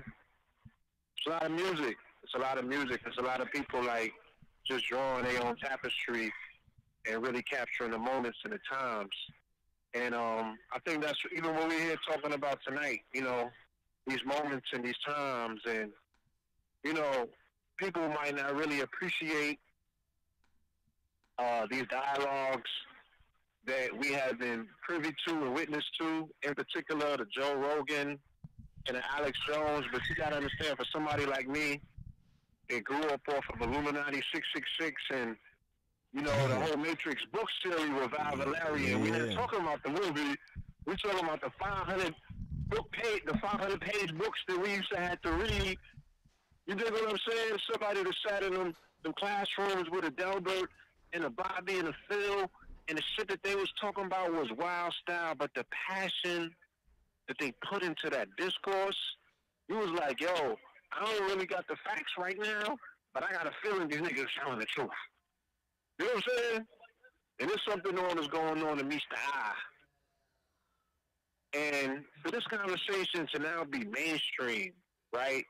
And you were talking about earlier about the necessity for people to donate to alternative media, which to me now is the main media, because we control the narrative, right? And it's just like when underground hip-hop used to push shit up from the underground, and they was responsible for all of the tulips that the rest of the mainstream was running with. It's the same thing with information. The shit bubbles on the underground, and it just germinates, like how you might put something in soil and let it grow, and then mainstream come and they clip their little flowers and they manicure them all, all politely, no pun intended. And then next thing you know, here it goes. It's a national news story, and then they get the rest of the masses talking. You know what I'm saying? The very susceptible people will run with the bits and pieces because, they live this careful, curated, contained life in these boxes that they got them in. And then the shit that we talking about that's always been on the fringe, they called us crazy. You feel me? But now here it go on the mainstream. And there's all of these international and national discourses on it. And I don't know where people is at with their personal, quote-unquote, belief or their filtration systems. You know what I'm saying?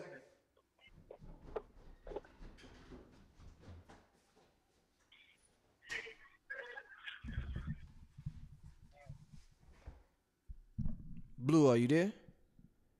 Yeah, I'm here. Yeah, I got a pop. I'm out in Los Angeles in the streets. Okay, you said you got to go? No, I have to go. I'm just saying if you hear any background noise. Oh, okay. No, I put you on hold real I'm quick. I I had to. Okay, yeah, I didn't know what happened. I had to step away for one quick second. Okay, hey man. So Blue, man, I didn't hear the last thing that you said, but yeah, I don't know. You had me on hold, so. Yeah, I know. I had to. I didn't want to interrupt you. You was in your zone. I didn't want to interrupt you. You was in your zone. But Blue, man, talking about the Alex Jones Joe Rogan interview. Yeah, I was just talking about that. Right. I was saying, all right, go ahead, bro. I seen you. Alex Jones is somebody like you said. We grew up on the Illuminati books and the Matrix books, and we had the Jordan Maxwell and the Alex Jones and all of them. I forget David Icke and all of them. There was so many levels and stages to this. Oh man, it's just so interesting. But Alex Jones was somebody that I remember. He had the what was that? Remember the Woods? And he said they used to do the ritual in the Bohemian Grove. Bohemian Grove. Yes, indeed. He had the Bohemian. You talking to somebody who in their lifetime was able to go to the Redwood Forest, and I stood in the same exact spot where they got the plaque for the Bohemian Grove in the forest. So it's not like they don't have the shit. You know what I'm saying? They got the plaque, and they got pictures up. Yeah, you ain't tell me that. You ain't tell me that? A lot that we never got a chance to talk about. Oh, shit. But I done been some places and seen a few things. So this is literally something that exists. This is not something that's hyperbole. Like, he wasn't spinning the fucking populace for talking about something that didn't happen. And I even seen him with footage where he went to them jump-offs. You dig what I'm saying? Right. So you're going to have people that are going to say the customary commentary is that, Bill Cooper said he was an agent, and he's a doppelganger for this person and that person, and such. So what I said earlier is that these individuals were able to dispense, some commentary back in the days, which was considered on the fringes, was considered conspiracy. And we have lived long enough to see all of that stuff become mainstream to one extreme or another, to one degree or another. Right. You understand? Right. So while we didn't have a certifiable, verifiable filtration system, that came to us in the form of a Dr. Blair, Bobby Hemmett, Phil Valentine. Initially, you dig what I'm saying? And then other people came on, like the Azariahs of the world, the Hakeem Bays, and these were people that were able to lend context to these conversations, you know what I mean, and open up our imagination, and that's the most important thing. You feel me? That we live in a world where you can say, it's like, what if?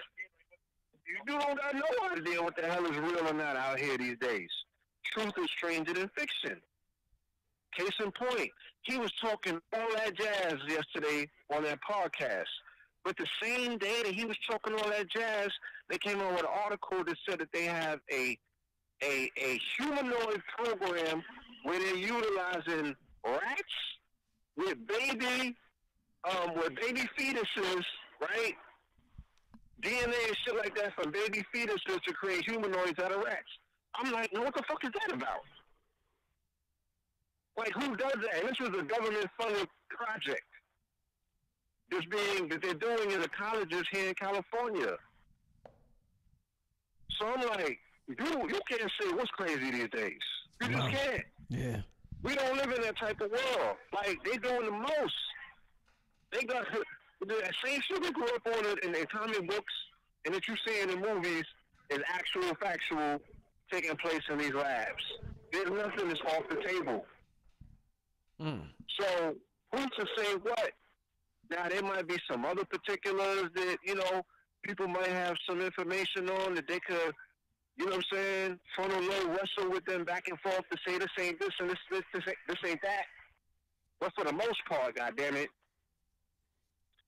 what we have grew up on, the appetite that we grew up on, feasting off of, in terms of quote unquote what people call conspiracy, has pretty much, for the most part, either one, all been verified, or two, it has come to the surface enough where it's talking points on mainstream TV and news outlets. Right? And there's all sorts of disclosure. But the people would be quicker to believe that the government is lying to them about alien programs or this, that, and the other, but they will believe them about the fucking food that's being fed to them. Right? They won't question that shit. When you can see the results. Right. They won't question that. But everything else is fake. That they don't have no motherfucking proof other than their feelings and their opinions to say whether it's real or not. Yo, Red, I mean, Blue, what do you think about Alex Jones saying the Nazis made a deal with aliens? You know, yo, the Nazis, they was into some high level, you know, like I talked in the beginning of my broadcast, I said, hey, this is mainly a metaphysical channel, and when we talk about politics or pop culture, anything, we use a metaphysical lens most of the time. So we know about the occult because we're students of Bobby Hemmett, Richard King, and everybody else. What do you think about that? The Nazis made a deal with aliens. My relationship with the cult is by way of some teachers, but I've also had teachers that people wouldn't recognize any of these names if I threw them at them. You know what I'm saying? And because I'm on the West Coast, I feel a lot more comfortable having these conversations. Because a lot of shit that I've seen in my life, I've seen out here. You know?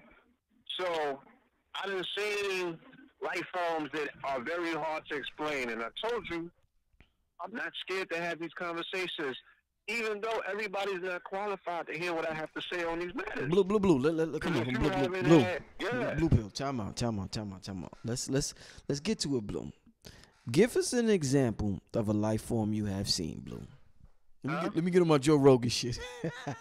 Give me an example of a life form you have seen, Blue, so we can know, you know, that. Bro, I was out here in California in the year of 2000, and Red Pill verified this, because, you know, I always got to bring my witnesses, because ain't nobody going to believe what I got to say by myself. They're going to be like, oh, this nigga was on mushrooms.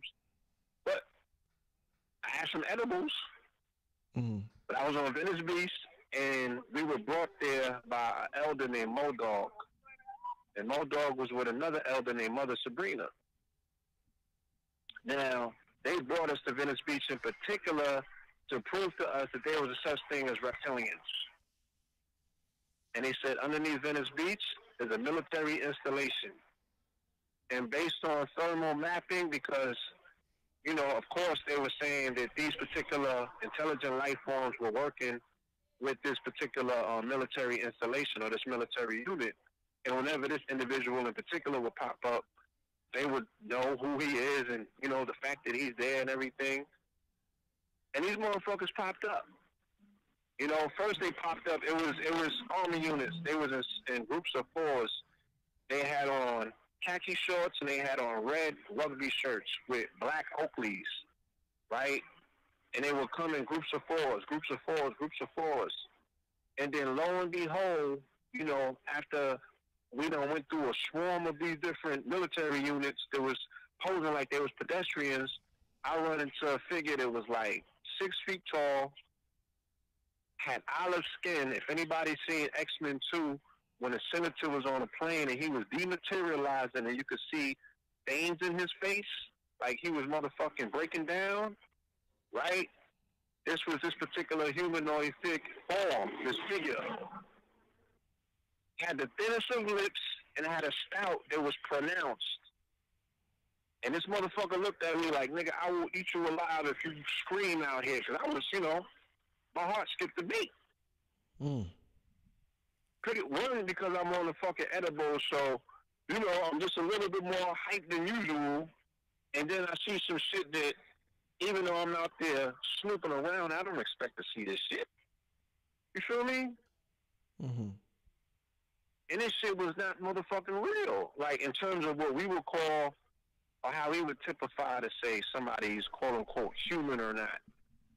So, based on my limited experiences in life and things that I have seen that have been very hard to explain, with the framework that we have been provided, right, with the limited amount of information that we have, who am I to say that these motherfuckers is not in bed somehow, some way with some extraterrestrial forces? Now, it could be a stretch to say, oh, shit, remember when they took Obama to the basement when the nigga first got in the White House and he came upstairs with motherfucking white hair?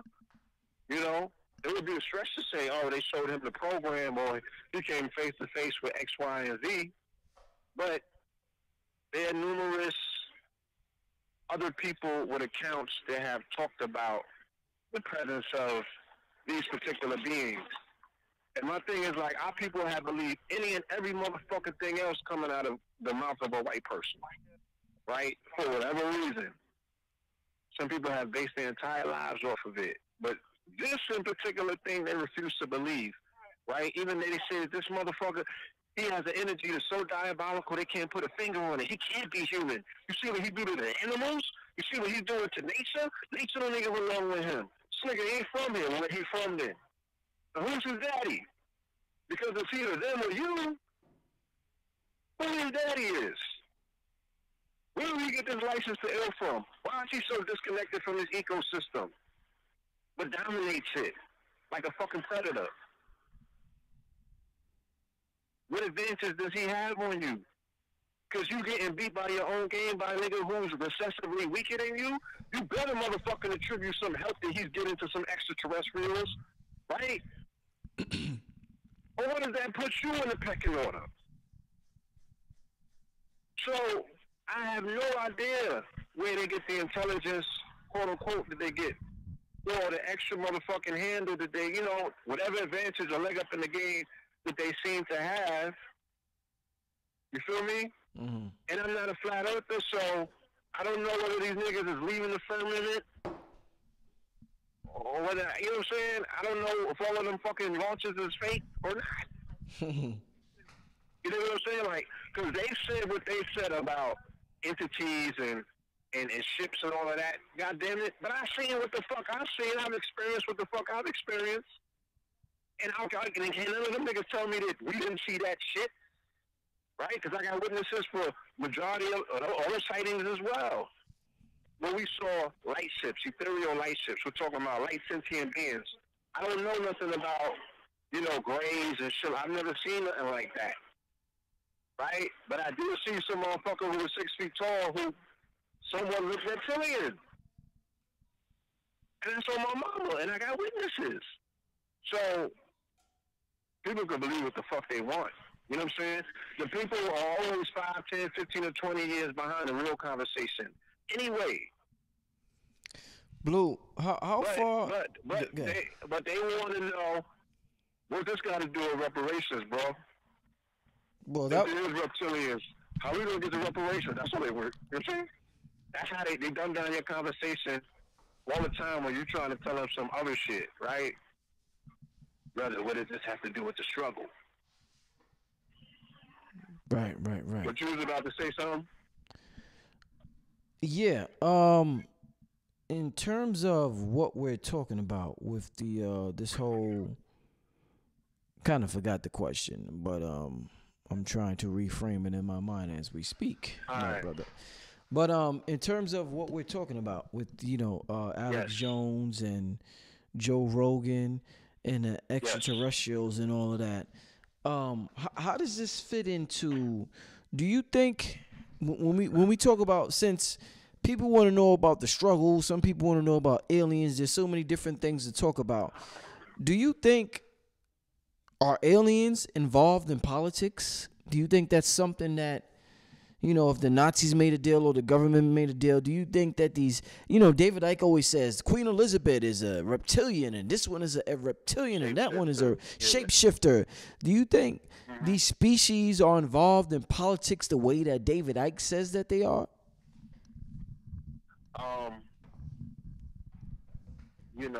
If we go back to some of the older ancient stories about, the origins of civilization, and we listen to what was said, by different authors or what have you, they speak about, Yo, peace and love. I don't mean to interrupt the show, but pick up the phone for me, man, because I was calling you, man, to talk some big. Yo, what the fuck is this? Stuff, get off the phone. We're Blue. What the fuck is this? The legend. Hey, you a legend. Yo, how Red gonna say he got a residency in Vegas? That nigga said, "What's your Jennifer Lopez, nigga?" Hey, yo, I fell out. Ask Blue. Yo, I spilled everything. We spilled everything. It was over. I was like this. Yo, Tony, what up, Daria? What up, y'all? All right, yeah, that's right. Yo, here you go. You're a legend. I respect you.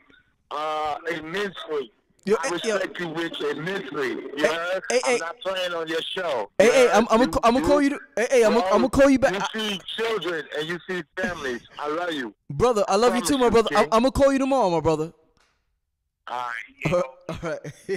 Yeah, God. Yeah. Yeah. Go ahead.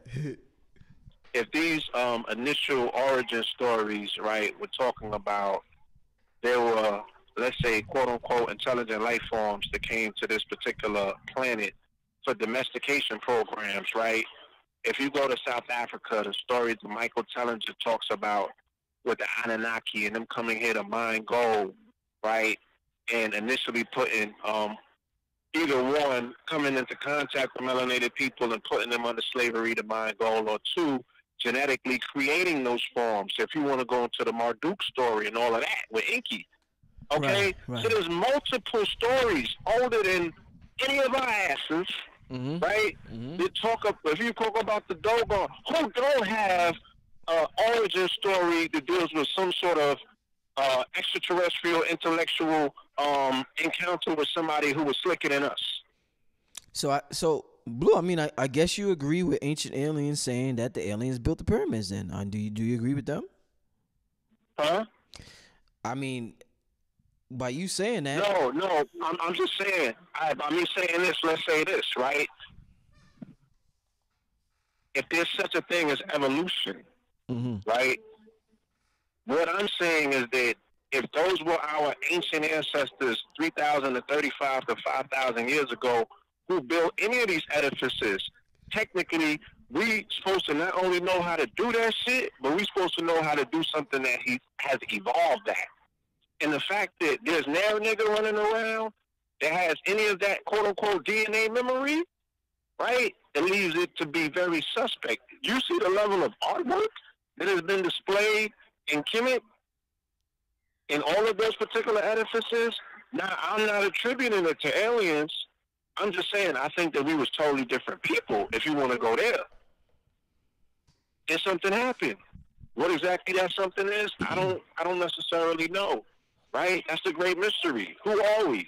And where did we come from? If we want to attack ourselves to other people's stories, right? When there's no evidence to suggest that you are necessarily those people, nigga, what have you built? Right? Wait, what does it take for that DNA to kick in? Right? That trauma should have motherfucking ignited some of that. The necessity at some point should have brought it forward. But we can't explain it no better than they can. We're talking about sound machines and everything like that. Well, let's go back to that. The times don't call for that. But your question initially was, if I quote unquote believe that if entities are on the planet, would they be involved in politics?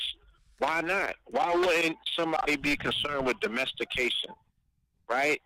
I can sit back and look at the Law 44 and see how that particular geometry deals with compartmentalization and domestication, meaning that a person is motherfucking smart and knows how to utilize that shape, and those numbers can fucking rule the world, right? Because that number's also engraved on people's blood. So with a shape, like they show you in the Marvel movies with a tesseract, I can control the world, right? Dealing with hyperdimensionalism. Because that shape also corresponds with a number that corresponds with blood, and everybody got blood in their veins. Indeed. So, I mean, there's a lot of ways that you can flip it. But if you're not thinking like that, you will never be able to pull some shit like that out of the fucking thin air. So, yes, there's a way that the 1% can control the entire population without lifting a finger. You understand? But the intelligence to do something like that, that would especially have to come from something that is thinking on a whole nother level, right? And as much as we study quantum, as much as we study these AI computers, all of that shit was modeled off of the human brain. But we are dealing with a people who are only utilizing about 3% of their potential, bruh. So the brain has the ability to do all kind of profound shit, right? And inside of that brain, yes, is locked in memories on how we did Kemet, and how we did the pyramids, and how we built 500 feet monolithic structures. Perfectly woven. You could put the golden ratio on it and the shit come out perfect. How did we do that? With what tools? They still haven't showed it to you. I mean, can you fathom the magnitude of these monolithic structures that we're talking about? Yeah. And it's global. We're not just talking about in Kemet. We're talking about everywhere that you find pyramid structure. Everywhere that you find ancient civilization. These were stone-strewn cities. Cities that were strewn out of stone. Perfect geometry. Laying on longitude and latitude lines that line up with celestial bodies. Who are these people? Right? So, we could either wrestle with one or two situations, and either one of them require a little bit of our attention. One, we were 100 times smarter 1,000 years ago. Or two, there's something running around that's way smarter than us, which necessitates the fact that intelligence should be one of the mainstays of our people if we want to compete, right? Not only with some fucking aliens, with these computers and these machines.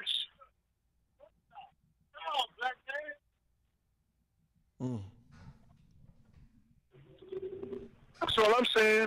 Like, the conversation don't even got to get spooky and go all the way on aliens or intelligent life forms.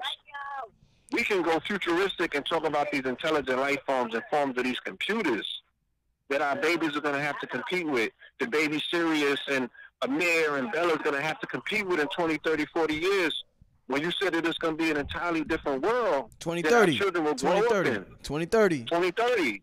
Yeah, they're going to be dealing with singularity. They're going to be dealing with a cashless society. They're going to be dealing with, you know,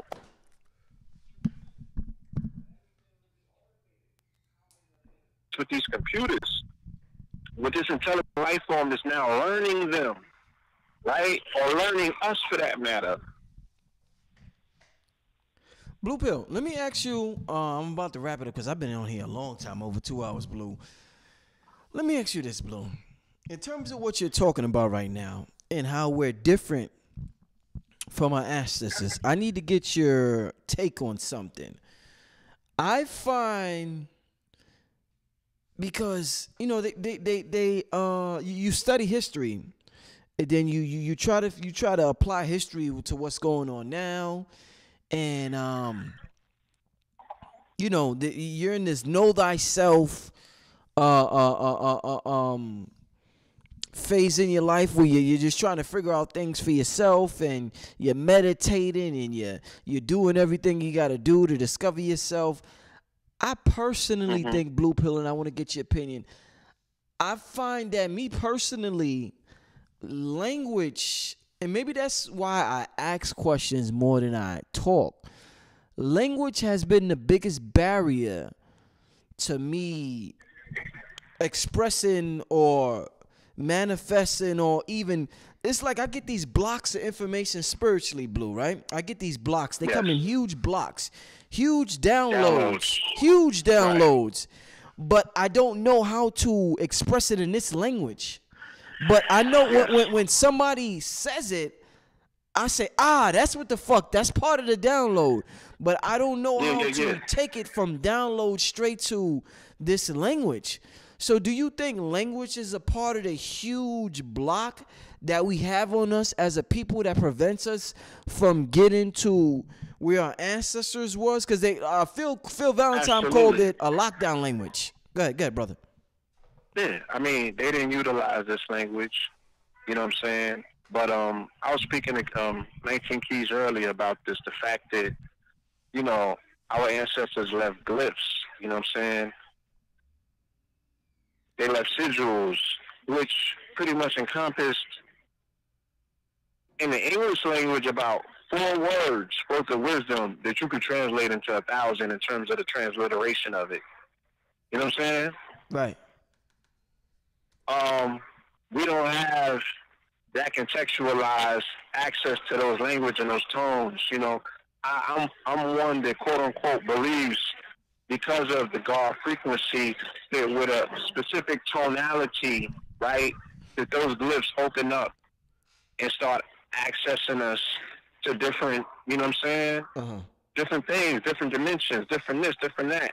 And without the tones, we're dealing with a very linear description and explanation of things in a bastardized tongue, where English is really only formatted and fitted for magic and commerce. You know what I'm saying? Commerce? It's a commercial language. It's a commercial language, yeah. A commercial? Wow, okay. I don't think I heard that one before. It's a commercial. I mean, anywhere that we go on the planet, you know what I'm saying? $1 is $1. Like, this is the language that they do business in. You feel me? But this is also a language that you do your spells in. But, you know, because it has so many different overlapping meanings and what have you, it's a bastardized tongue. But at the same time, you know, look what we've done with it as a people. You know what I'm saying? And I was getting, Blue, do you think English would be, the fact that English is known all over the world, whether it's music, commerce, whatever, do you think English would be as popular and as dominant it is in commerce or whatever if there were no black presence in America?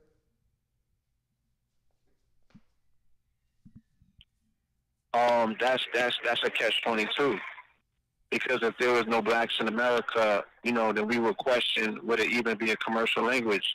Because where would the commerce come from? You know, the foundation of commerce in this particular country was a labor that our people put forth. And you know what I'm saying? Would it have caught on, you know, if we didn't do what we did with it? Like, I've read books that were written in the, like, early 1800s, Bibles and shit like that. And that shit, with that old English, that was coming from, come on, son, ain't nobody getting no shit off like that. You feel me? This fly shit, the niggas done with English, that's very recent. You know what I'm saying? Right. That's when we got hold of that shit. That's when we got hold of that shit, and we started putting a whole different level of soul in it, and then the people around us have benefited from it immensely. You know what I'm saying? And you hear the evolution of it through music. You know? But the tonality, the fact that these particular tones are missing, and we're dealing with this flat, well, you know, what some people call a dead language. You know, I think that accounts for a lot of our dementia, you know what I'm saying? For a lot of our inability to access certain things. You dig what I'm saying?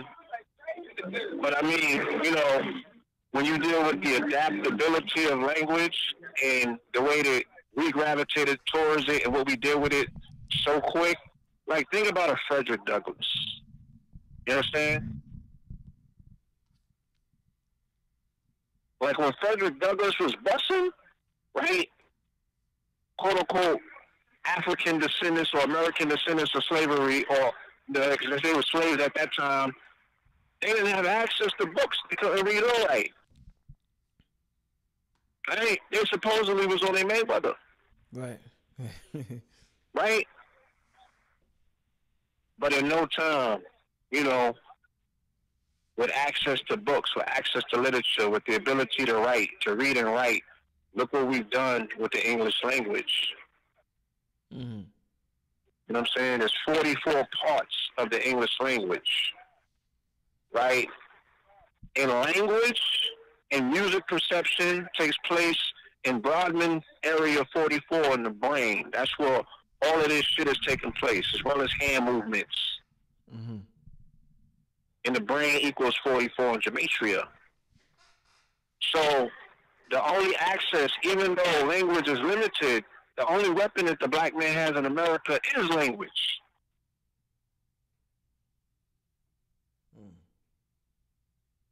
It's the only one. Mm-hmm. And all of the grace, whoever we talking about, that we know, that we laud, that we hold up, and we praise, it's all because of language. Right. I'm not going to say nothing else, but primarily language first and foremost. For something that they came along and said, or how they said it, that's why we fuck with them. Mm. And then they start adding on shit later on, like an Elijah Muhammad, who we could say, oh yeah, his business was popping. You ain't know about his business first. You know the fact that he said the black man is God and the white man is the devil. Right. Right. That line. You're right. That phrase. Yeah. That's how he came in, kicking in the doorways and them 4-4s. That shit was fly. Right. That shit was fly. That was fly, especially at that time. You know, so I don't want our people to get too lost, because sometimes they get very intimidated by conversations that speak about other entities from other dimensions and shit like that, and they don't have firm footing in this dimension yet, right? Mm-hmm. Even though science has come out and said that you live in 11 dimensions simultaneously, mm-hmm. right? Science has proven it. Go Google it. 11, for starters, right? I just put another post up today. Physicists have proven and scientists say that you live in parallel dimensions. Right? But what does this all mean to somebody that can't pay their rent? Mm-hmm. They need to tap into another dimension. Them niggas saying they not tapped into the right dimension. If we really had constructual conversations about how to really utilize this information, how the people can really go into the lucid, right? Get that soul gold drops and go into lucid and start constructing their reality in the dream realm and come home or wake up to a bag. Yeah, like, you know, then we can have all sorts of fantastical conversations about these abilities and where they lie. You know what I'm saying? You see, and Blue, you know, this is what I'm saying about language. When you say 11 dimensions, automatically our brain thinks that is some fantastical shit. It's some far out there shit. What if in our language, when we said 11 dimensions, we thought that, hey, that's like calling somebody on the phone. You know, if we thought going into the 8th dimension was as simple as calling somebody on a telephone, it would be much easier to tap into it than it is what it is right now. But because when we use this word dimension in our definition of dimension compared to what reality is, seems so far-fetched, our ability to tap into what is very simple makes it very complicated, if you get what I'm saying. Something that's extremely simple. An elephant that's been held down for 10 years, when they take the shackles off him, he won't even move. He won't even make a move because he's been shackled. So nothing is even complicated. We just been shackled. He's on lockdown. Yeah. Straight lock code lockdown. Straight lock code lockdown. But when we're talking about the contextualization of language, imagine if we didn't have that term to make reference to. Mm-hmm. Shout out to Dr. Reverend Phil Valentine. Imagine if we didn't have light code lockdown to explain the enormity of what you just said, right? Yeah. And we could condense it, just like I said, like a glyph, into 4 words. Mm-hmm. right? And you know, for those who do know, you know what I mean, how encompassing that one term is. Oh shit, that's why I call lockdown. And that explains it in a nutshell. Again, no pun intended. Right? Not peanuts, because we talking about elephants. Anyway, that was a double entendre. So you talking later.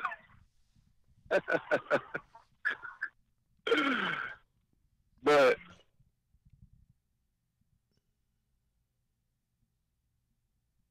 you know, at the end of the day, even though we say what we say about English, language period is a beautiful thing.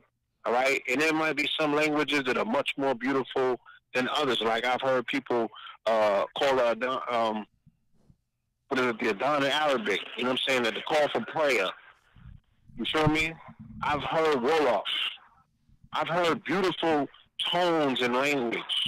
You know what I'm saying? You speaking about polite earlier. I used to go to the bookstore on Utica, right?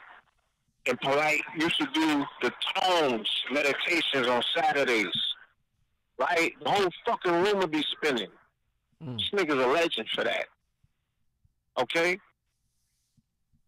Utilizing those tones that was taught to him by his master teacher, because he used to say the sacred and the secret words. And you would think that you was in another dimension because the fucking room would start spinning. Swear to my mama. I don't care what nobody say. Right? And the ability to access these things in these dimensions, right? The spirit realm is on the tip of your nose. There's whole other worlds out here, bro. And we live in a very limited one because of our indoctrination. You know what I'm saying? Our compartmentalization. You know what I'm saying? And I mean, how many times have I showed you the box within the box within the box within the box within the box? We perceive reality out of a little box in the back of our head. Right. This is now hard to figure out. But the people want to wrestle you, right? But they want to wrestle you for their limited scope of what reality is. And I'm like, cool, my nigga, you can have it. I'm not up here trying to convince nobody that there's aliens out there. You know what I'm saying? That's not my business. Right? But the people who are seeking and searching because we was once those people, I'm telling you there's some other shit out there. Real fucking talk. Open up your scope of perception and you will start receiving the downloads and seeing things, right? And for me, at one point, I was taking some good drugs and they were open. Hey, all right. Right, but we ain't recommending all of that. I'm just saying, you could get it how you live, family, right? But it just not, it might not be for you right now. But there's somebody out there that's listening that is for them, or they've experienced something, and they don't have no context to explain it, and they don't have nobody to dialogue or talk to, right? There's the fucking weirdos and the misfits out there that we speaking to, that I'm like, look, my nigga, it's all right. All right? Indeed, indeed. All this other shit that they're dealing with, that they have termed reality, as twisted as that shit is, right, as limited as people have for explanations of the shit that they're dealing with, you're all right to be dealing with your alternative realities and dimensions.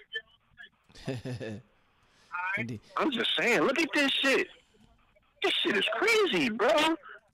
We ain't even 3 months into this motherfucking year. Some people want to throw it away already. They're like, yo, the year's up. Do you see this shit? Yo, it's snowing in L.A. No, it's snowing in Vegas. It's snowing in Arizona. It's snowing in Hawaii for the first time, right? It rains every day in L.A. for like a week straight. They said it never rains in Southern California. You dig what I'm saying? Yeah. They said it's going to be like some crazy amount of tornadoes. There's the fucking the volcanoes that don't supposed to be erupting have erupted 4 or 5 times. You understand? There's locusts in fucking Mecca. You know? Yeah. Some real shit going on. They had the worst forest fires ever last year here on the West Coast. So people, because of these, right, fantastical demarcation lines if somebody say, yo, it's January 1st, automatically you're cutting off the connective tissue to say, yo, I'm looking at this shit holistically. It's like, oh, nah, I'm going to start keeping notes from January 1st on. No, nigga, all this shit connected. Don't compartmentalize and just break it up because it's just in the years. Look at this shit in its full scope. What has been taking place on this planet in the last 3 years, if you will, right? What has been taking place in Los Angeles since they start putting in 5G in LA alone?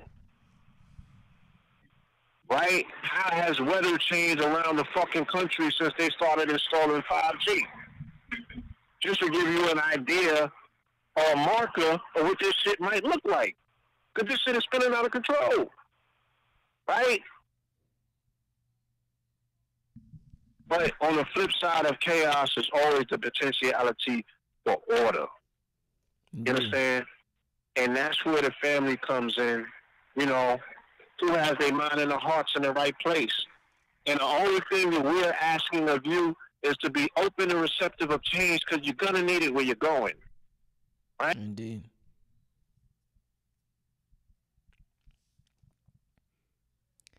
I think my phone died on Blue Pill family. Yeah, my phone died. I didn't want to interrupt him. I was trying to tell him my phone was dying, but I didn't want to interrupt him. But yeah, my phone died on Blue Pill. We're gonna have to do a part 2 to that with Blue Pill. Get him on the show again. But family, I guess I'm gonna get out of here right now. Yeah, I guess I'm gonna get out of here. I want to thank everybody for staying tuned in. What time is it right now? It's 3:15 on the East Coast. That means it's 12:15 on the West Coast. Yeah, I know. Nigga said, what they said. Hold up. I'm looking at the comments. Somebody said some funny shit. Let me see. White supremacists are 5G radiation. My 2 cents said that. Yo, crazy, man. Like I said, once again, shout out to Blue Pill. Yeah, peace to the family. About to get out of here. Make sure y'all show support Ultimate Black Trivia. If you tell, the kids want to be on the iPhones, they want to be on the iPads, at least make sure they are benefiting from being on the iPhones and the iPads. Make sure they download Ultimate Black Trivia, family. Yeah, I know Blue Pill was going in, right? Yeah, man, my phone died. This damn Apple, my Apple phone died. No, man. Yo, I wonder how much technology the government got. That's something else Alex Jones was talking about on the Joe Rogan show. How advanced they are. We finally getting a mother effing folding phone from Samsung later this year. That's what we get. The people, the masses, a folding phone. I could imagine the shit that they got, man. The technology. Damn, man. Shit. I mean, they must have some shit, man. The Momo challenge. I see somebody talking about the Momo. I heard about that. I heard about the Momo challenge. Yeah. 50 years advanced tech. Yeah, I think probably about 50 years. Yeah, they probably about 50 years ahead of the masters. I agree. 32 Savage said that. Yeah. Tangibles 2020. Definitely Vinyl London. Yeah. All right. I'm going to get out of here, family. Thanks for tuning in. This Brother Rich, Underground Railroad. I'm signing off.